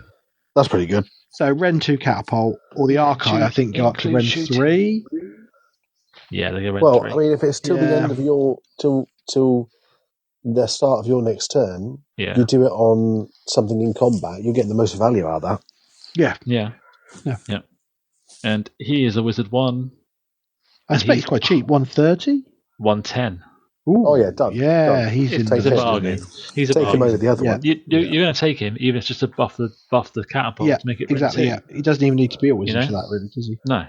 I will say though, the like from what you guys have said, the saves in this army are really good. So the likelihood, so the other guy could be useful because even then, if you've got a unit of like 20, what are the saves on the little foot guys? 4 ups. 4 ups. It's all 4 ups. There's nothing apart from the Archive, I think, and the chariots. It's basically 4 ups. Yeah, most is 4 ups. So it's still not bad though, because you've got your ward and you can make it a 5 up ward. And that'd be a hard unit to shift if you've got like 20 models reinforced, and then you can just go, cool, got 10 back now. Yep. Yeah. It's definitely got a use. Next we've got the monsters, and I've got Soul Mason. You can do Soul Reaper. That's all right. Yep. So Soul Mason or man in the chair, as he basically is. Move 6, health 6, control 2, save 4 up, 2 discipline again. He has the same attack as the other wizards, so no change there. He has his own spell, which is Soul Guide. Cast on the 7, you pick a unit wholly in 12, and you give them strike first. Yep, really good. And he's a 2-cast wizard. And he is 150 points. That's good for a 2-cast wizard. Good for 2 casts, yeah. I was thinking, like, if he's a 1-cast wizard and they put him like 150, it's going to be mental. But actually, 2 casts, done. That's great. Yeah. Yeah, he's good. Good price for 2 casts. Soul Reaper. So this is the fighty wizard. So 5 health, 4 up save, 5 move, 2 control. He has the Soul Reaper Scythe, which is crit 2 hits, 4 attacks, 3s and 4s, rend 2, D3 damage. It's not bad. His passive is -1 to wound for combat attacks made by enemy units while they're in combat with him. There's a nice little debuff. And then once per turn army, any combat phase, pick each enemy unit in combat with this unit to be the target. Roll a d3 on a 2 up, take that much mortal damage. And after this ability has been resolved, you gain a number of relentless discipline points equal to the number of damage points allocated by this ability this turn. So it's quite good for getting you some bonus relentless discipline, and just a dirty D3 mortals on everything close to him is pretty good as well. It's not bad at all. I think he's just, I like him. I think he's really useful. Wizard 1, what is he, 140, 130? 130. Yeah, nice. I don't think that's bad. I just think he competes with all those other wizards. I don't know. I think if you're going for, like, you want a combat heavy army rather than a defensive army, you take him and you just chuck him in with a group of boys, and you go, cool, let's do all the more wounds. You put him in the middle, Everything's suddenly going to be -1 to wound, so even if they're big and scary, their 2s go to 3s. You can use your ability to give everything a 5 at ward, or to wipe out ward rolls and stuff like that. So actually, I don't mind him for that. I don't think I think you'd have to be building into that rather than, I'll just chuck him in. Because if you have a choice, generally, if you've got spare points and you're not going super aggressive, you'd go the other one and have like the strike last and 2 casts. So it was interesting, very interesting. I think I like him in like a castle story because he just sits behind your other units. They charge in, they're -1 to wound. You do mortal slam, gives you discipline back. So that just it like feeds your little defensive castle, I think, in some ways. Could see that. But next we've got Nagash, and then we've got Mortian. If you could do him, we haven't done the Mortec Reapers yet, or the Triaxes. Not the Triaxes. We haven't done Mortec Reapers. That's because they're infantry, and we're still doing. Okay, I understand. I was just looking at alphabetical. Yeah, don't worry. So Nagash is same as he always has been. Move 10, health 18, control 10, stay 3 up, 5 up ward, only 3 discipline though. Makes no sense. He should definitely have more than that. It's because he's a wizard. And he's not strict. He's not strict in Bone Reapers, is he? He's kind of like he's not Catacross. That's true. He's not the Mortec, is he? And I suppose speaking of lore, he's probably not known for being the most disciplined. Full stop. Anyway. No. So he's got Alakanesh, 4 attacks, 3s, Ren 2 damage d6, and Zefnetbar, the Mortis Blade, 4 attacks, 3s, Ren 2 damage 3. He is a Wizard 9, isn't he? We said before, and then he loses 3 from that if he has 10 or more damage. He's only 6. Woo. Yeah. So he's got his own little spell he can cast multiple times, but has to target different units. So in this one, it's the standard effect in this. It's a standard effect, which is 5 up ward, or you can return models with a combined health of 3, up to 3, which doesn't bring back lots of. No, it brings stuff, back really. one cav or some one little cav guys, or some little guys. That's about it. Yeah, so it's okay. His stop power gives him +3 to cast, while he hasn't miscast, and he ignores the first miscast anyway because of that. He can still do the once a battle to bring a whole unit back, which is good really on like good a big unit of archive. Yeah. Really good in this book, yeah. And he's still got hand of dust. At the end of the turn, you're going to kill someone potentially. Yeah. That's his wham page. Yeah. So he's the same as in all the death. He's basically the same. Yeah, he's 830 points. Yeah, it's fine. I actually think I think he's expensive, obviously, but I wouldn't mind him because even just to sit there and just give everything crit 2 hits, or whatever that unlimited spell did, the one that you pick different units of. He can only cast it once. Yeah, he can only cast that one once. Still, it's only his personal spell that he can cast multiple times. Oh, what's the fucking point of all that? Why do I have 9 spells? Because he can do his spell multiple times. 9 times, you give a ward out everywhere, or bring back some infantry. Yeah, or do D3 on different units. Or different units on enemy units. But it's, I suppose you can also use him to cast all 3 of your manifestations. Yeah, exactly. Yeah. So Volkmortian then, please. Yes. So Volkmortian is 5 health, 5-inch move, 4 up save, 2 control, 6 up ward, and 2 a relentless discipline. He's a wizard. Got the Gaze of Death, which is a 12-inch ranged weapon, 1 attack, 3s and 2s, rend 1d6. And the Staff of Retribution, which is 3 attacks, 4s and 3s, rend 1d3. He's slightly better than the other wizards. Got a little bit better poke, but not much. Yeah. And then enemy hero phase for 1 command point. Pick a visible enemy unit within 12. The target cannot be picked up to be the target or be affected by any non-core abilities used by other enemy units for the rest of the turn. So you can't buff things. But... and you can't go all out attack, all out defense, that kind of stuff. No. But it's your enemy hero phase, and they might have done a lot of their buffs in the hero phase already before you get to this spells and stuff and that sort of stuff. So yeah, it stops a bit, but not. But actually, no, it would turn them off because whilst they can't be picked, because it says they cannot be picked to be the target of or be affected by any non-core abilities used. But so even if you put them on them, they would still not be affected by them, would they? So okay, that's not too bad. That's a little bit of a gotcha, isn't it?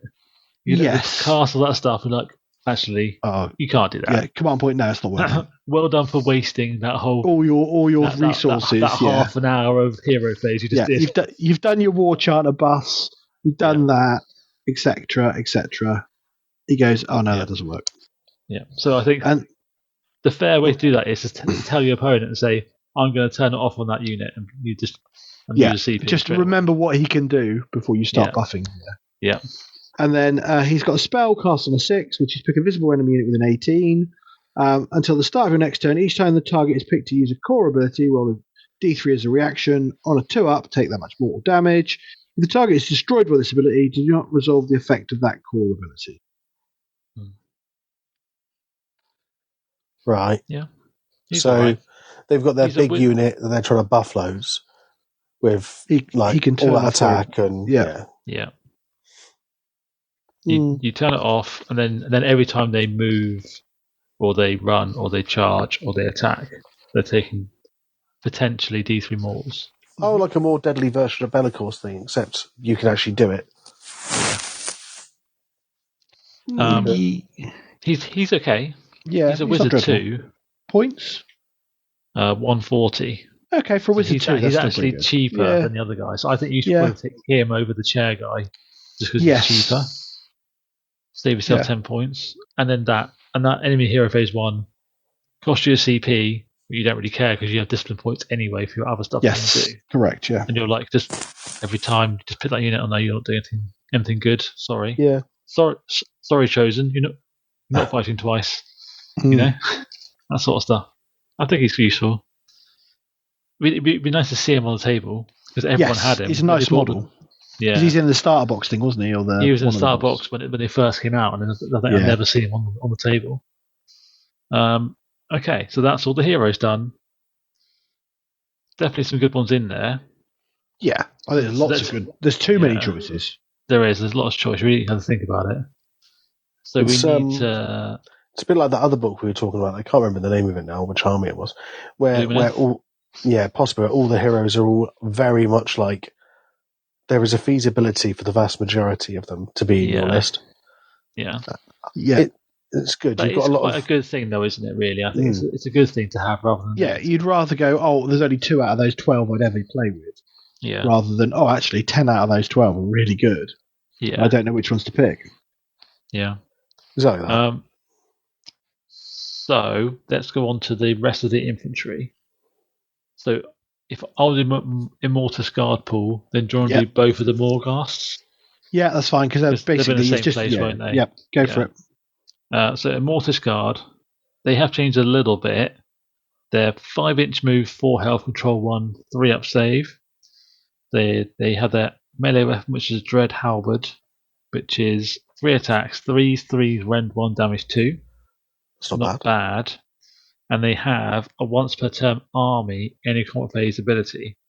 You pick an enemy unit in combat with this unit that has charged this turn to be the target. And other than companion weapon abilities, nothing else works. Yeah. So you turn off everything else. So charge +1 damage, crit mortals, crit 2 hits, all that kind of stuff. It's all turned. How many are in the unit? 3. You get 3 in the unit. So you could have 6 in like a line behind your units potentially. But they are 170 points. That's not dreadful though. So if you're doing that, that's 340. That's not too bad. They'd be good as a screen, to be fair. Yeah, I mean it's a good ability, but it requires the enemy to charge you.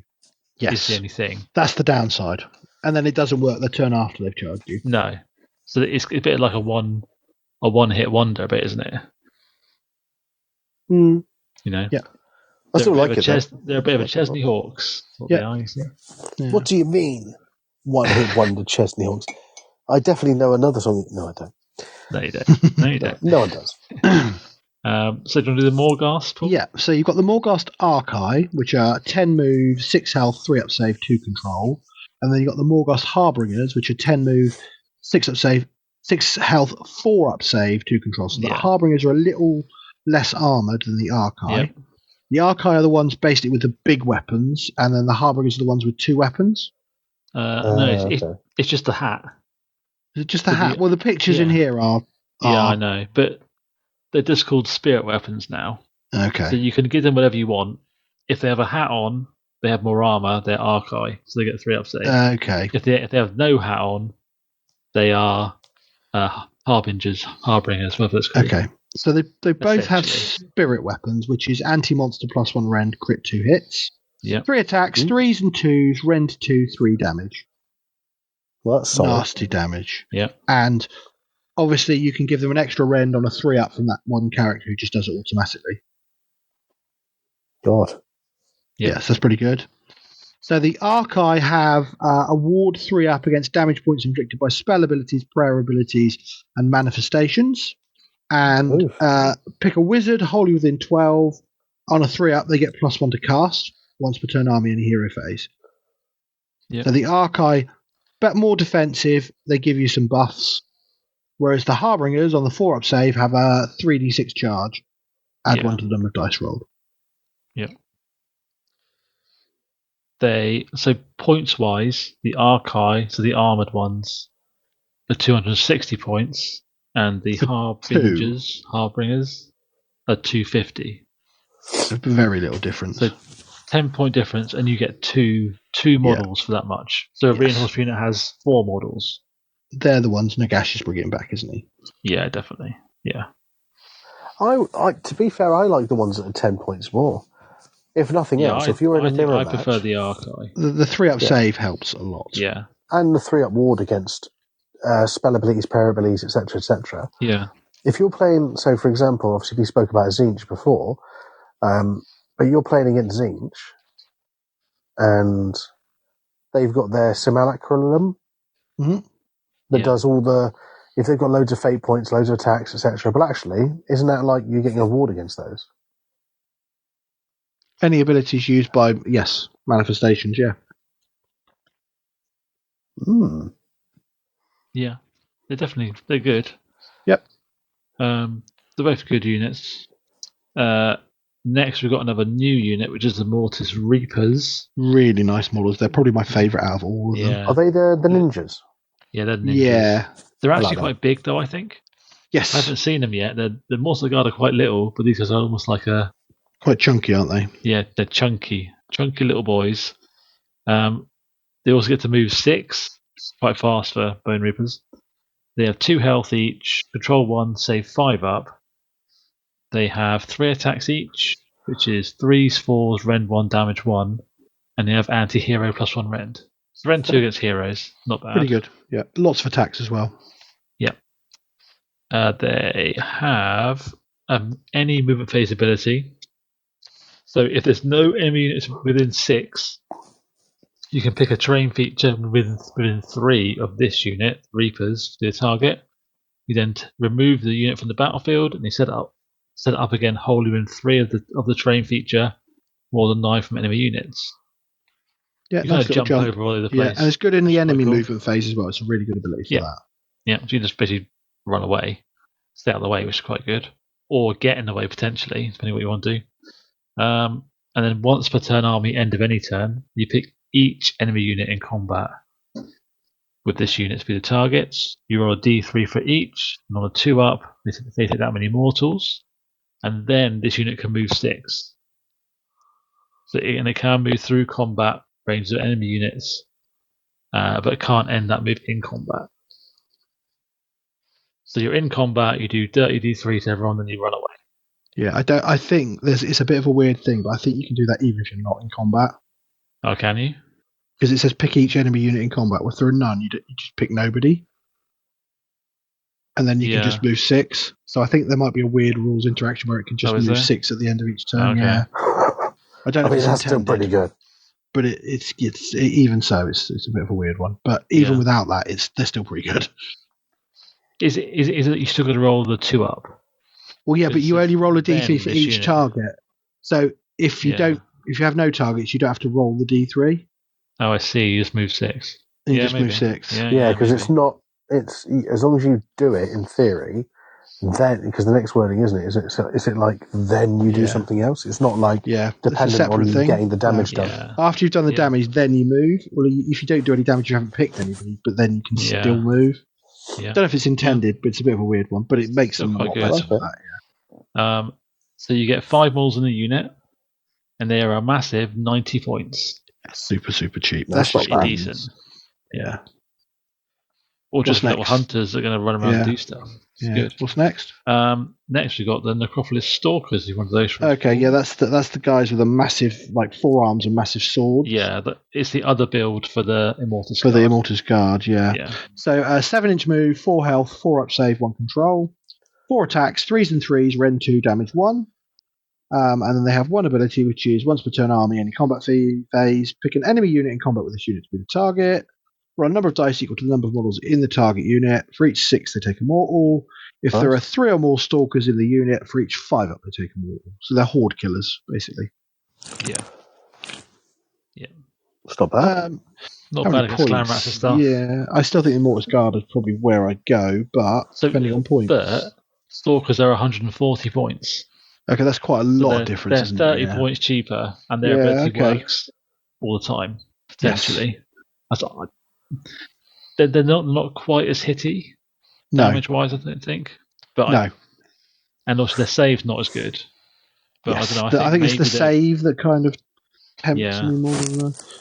But I don't think the stalkers are bad for killing hordes too. Well, I think maybe you just have 3 running around, and then you looking for the big mobs of 20 and stuff. Yeah.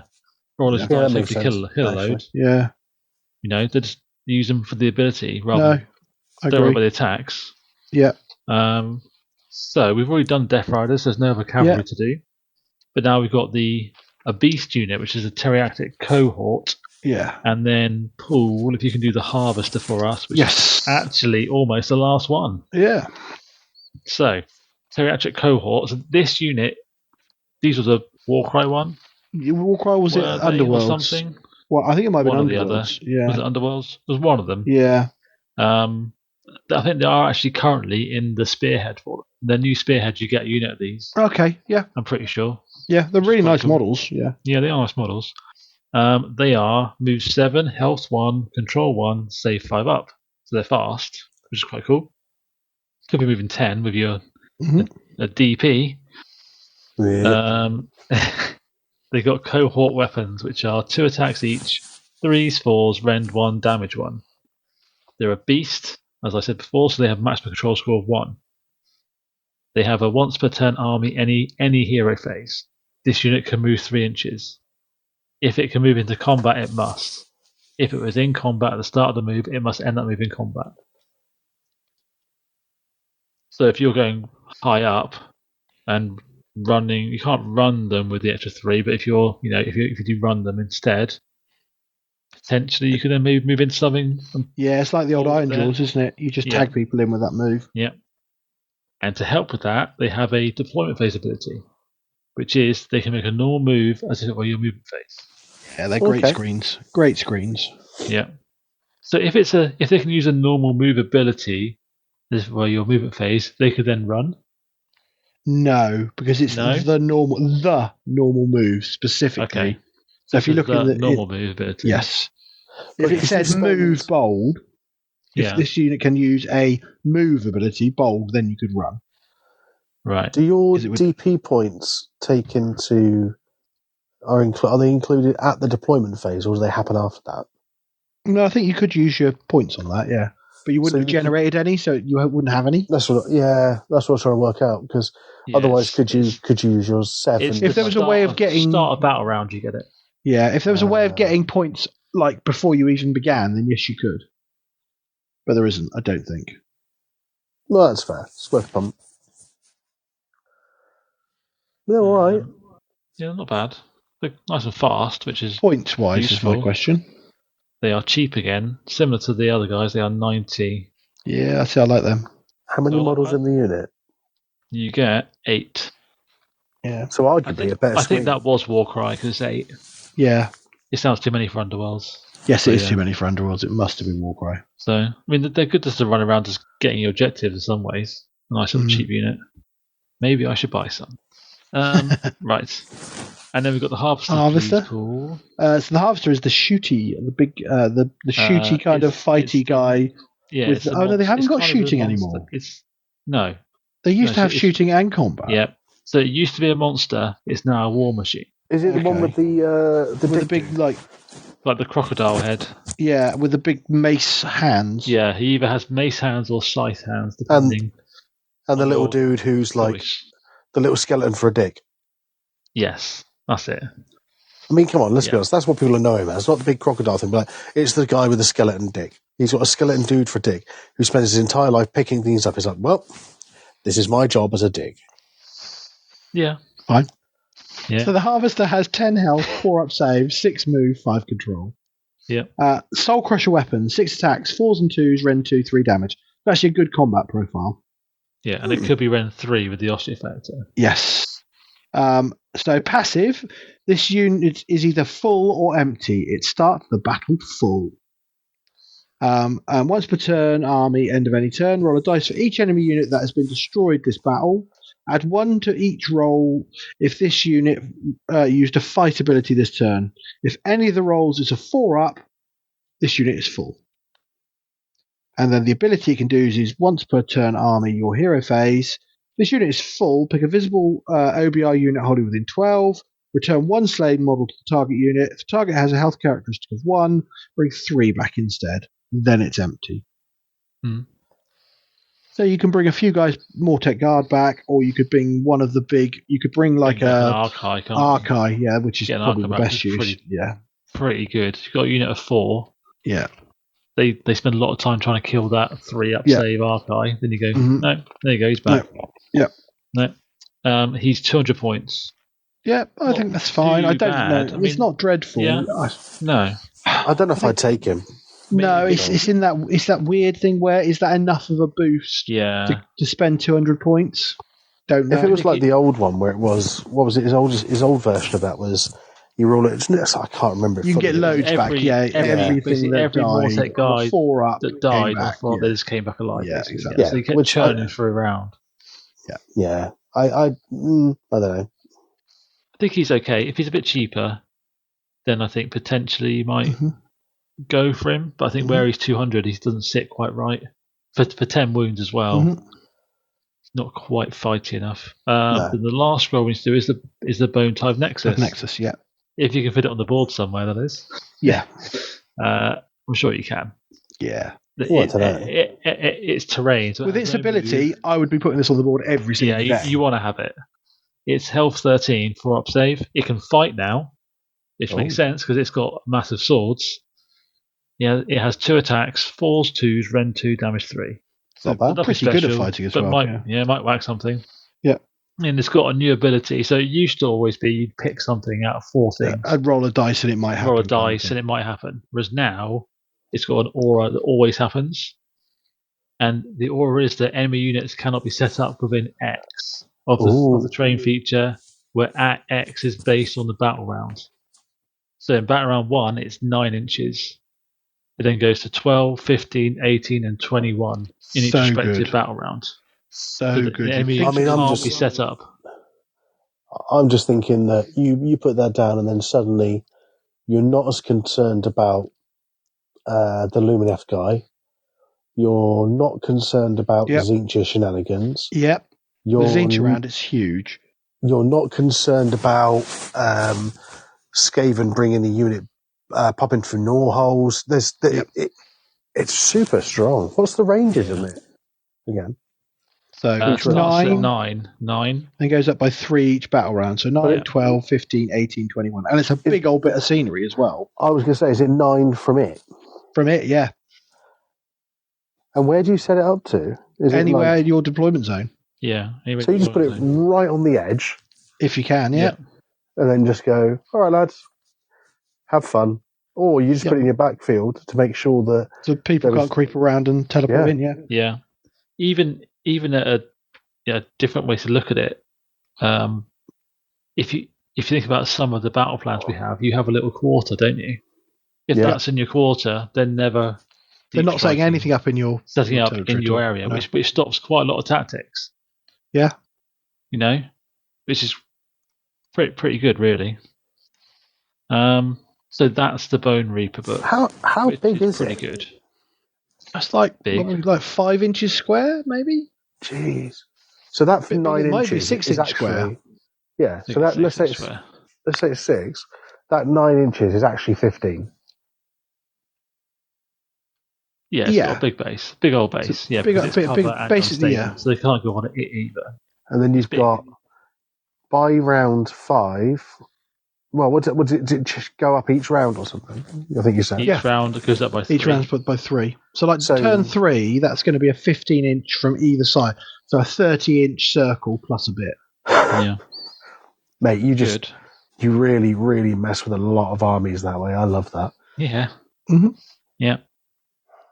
So, Rich, what do you feel about that book then? What do you think? I think it's a really, really good book. I think it's really interesting and it's thematic. And I love that whoever wrote it sat there and obviously had to think about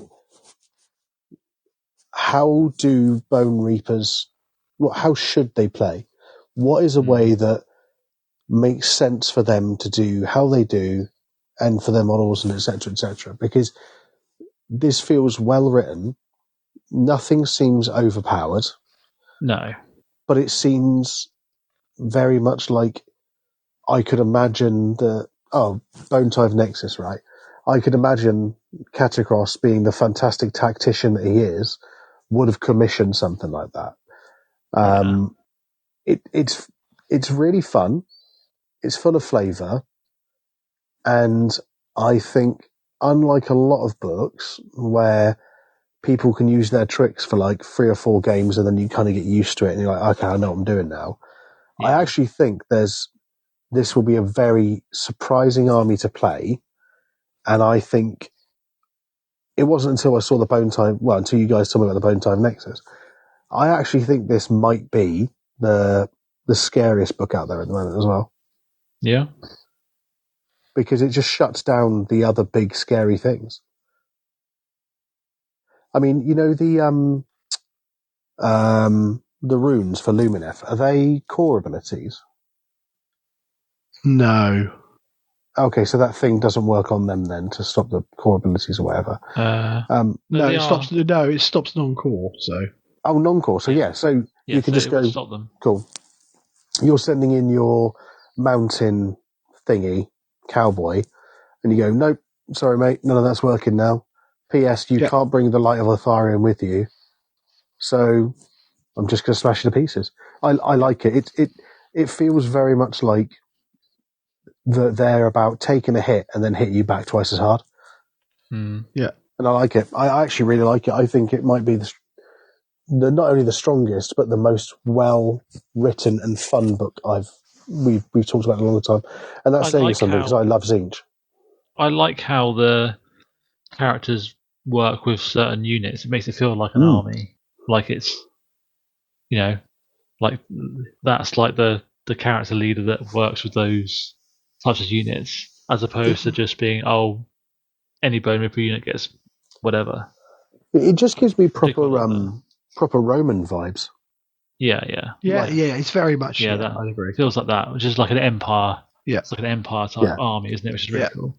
It feels like an elite army. I like it. Yeah. So I had done a couple of lists, but sadly the list I like the most, I think I must have changed it already. But I did one with loads of Morghast in it, which was it should be good. You have a Liege Mortec as general. Then you have reinforced Archive, reinforced Harbingers, 2 Crawlers, an Ossiarch because you want to get the extra rend in there, and then some Mortec Guard and some Triaxes, and that's 2,000 dead on. Nice. Okay. So you don't get a lot of units because some of the things are quite expensive. Yes. I mean, I'm spending 1,500 points on 1, 2, 3, 4 units. So, I mean, the argument is, does it matter if you kill your opponent? Yeah, exactly. That's the thing. And I think I probably, having discussed things earlier about how I want to do my Nighthorn, I'll probably do different lists going forward with them and try to have a bit more sort of like balance in there potentially. Yeah. But I'm not sure exactly how. Because I want to take the Reapers because they're really cool. And I want to take the Triaxes because they're really cool and they work with that Liege Mortec guy. Mm-hmm. Yeah. They definitely have a.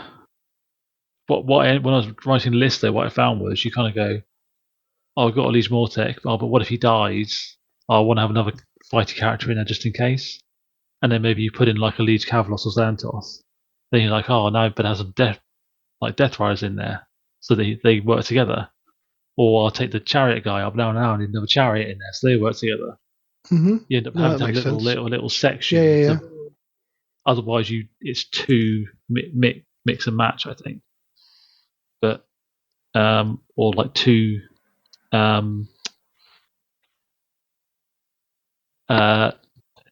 too many individual stuff not doing enough together, if that makes sense. Yeah, lack of synergies. Yeah, that's it. Yeah, synergy. There's not a synergy in there. But yeah.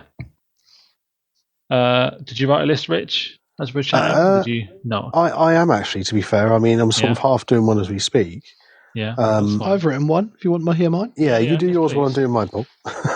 So this is I'm going to go to a tournament and not have to play for a billion hours. This. Yeah.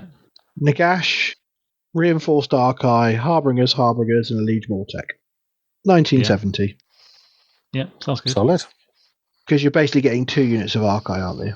You're there. When they die, Nagash brings them back again. So. Yeah, definitely. And you can really chuck them in. Super killy. You've got 2 3d6 charge units.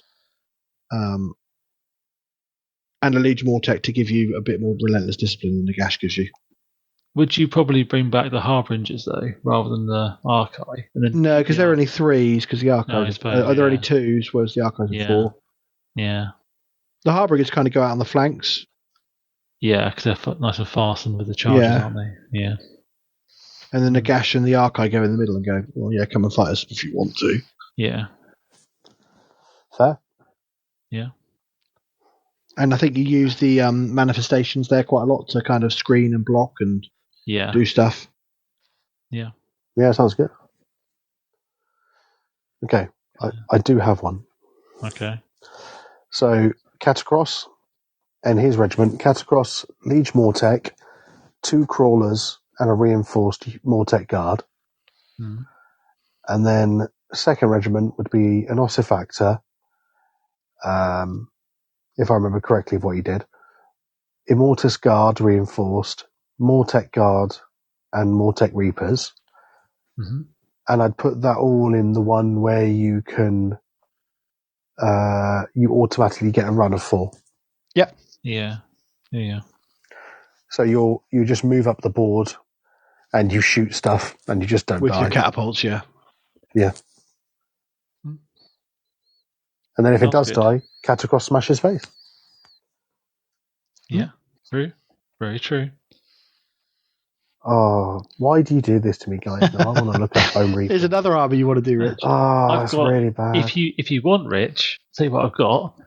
I've got a sealed spearhead for them, which is the old one. It comes with a bit of stuff. Hold on. We'll have to have a look. It's probably has got enough stuff in it you want, but it's got. Which one's the old one? It's got you get like 10. You get 5 Death Riders, 10 or 20 Mortec, the Scythe Wizard, and the Harvester, the War Machine. Right. Dick Machine. Yeah. Okay. Skeleton Dick Machine. Yeah. I mean, I literally just bought loads of Zinch off you, so probably I need to think about that. Swap them back again. Give me your money, Rich. Yeah, that's what it feels like. Yeah. God. Well, I'm sure that, I mean, I could think. Let's have a look and see how many Triads I find. Maybe that knock some off. Yeah, maybe. Yeah. Triad discount. Yeah. Okay. What do you guys think? Agree that it's a good old one. I think it's a great book. I think it's a great book. I think it's got lots of options. Do you think that it potentially answers a lot of the problems that Zinch and Luminev have or bring with what they can do? I think it's got the options to play into most armies if you write the right list. I think it's got a good toolkit. You know, turning off that ward save is huge for them. The ward save stuff's really good. +1 to wound is really good because then you seem to get +1 to hit really easily anyway. So yeah, I think it's got some good potential. Do we think it's something that rewards an experienced hand with them more than anything else? I think it's quite forgiving. So actually, I think for new players, it's quite good because like just giving yourself a 5-up ward save whenever you need is just really good. And I suppose actually, if you were talking about new players, it's an easy arm. Easy is the wrong word. It's quite easy. It's not super complex. Yeah, it's not super complex. It's got nice models to paint. It's got a good variety of unit types. So you get shooters, you get cavalry, you get combat. You can pick what you like. Yeah. So yeah, I think it's really nice. I think I might have to try and do a more chariot list at some point. We'll see. I think the chariot lists would be fun, but I don't think it'd be very good. No, I mean, if they get cheaper, I probably would. They just don't do enough damage on their own. They're great utility pieces, but the damage is the D3. Took like 6 of them, they're just not going to do anything. It's only the impacts that they're going to do, isn't it? It's like taking an army of the character 1 or 2. Yeah, it's like taking an army of Doom Wheels, basically. Yeah, like it's all right, but it ain't amazing. Yeah. Okay. Yeah. Cool.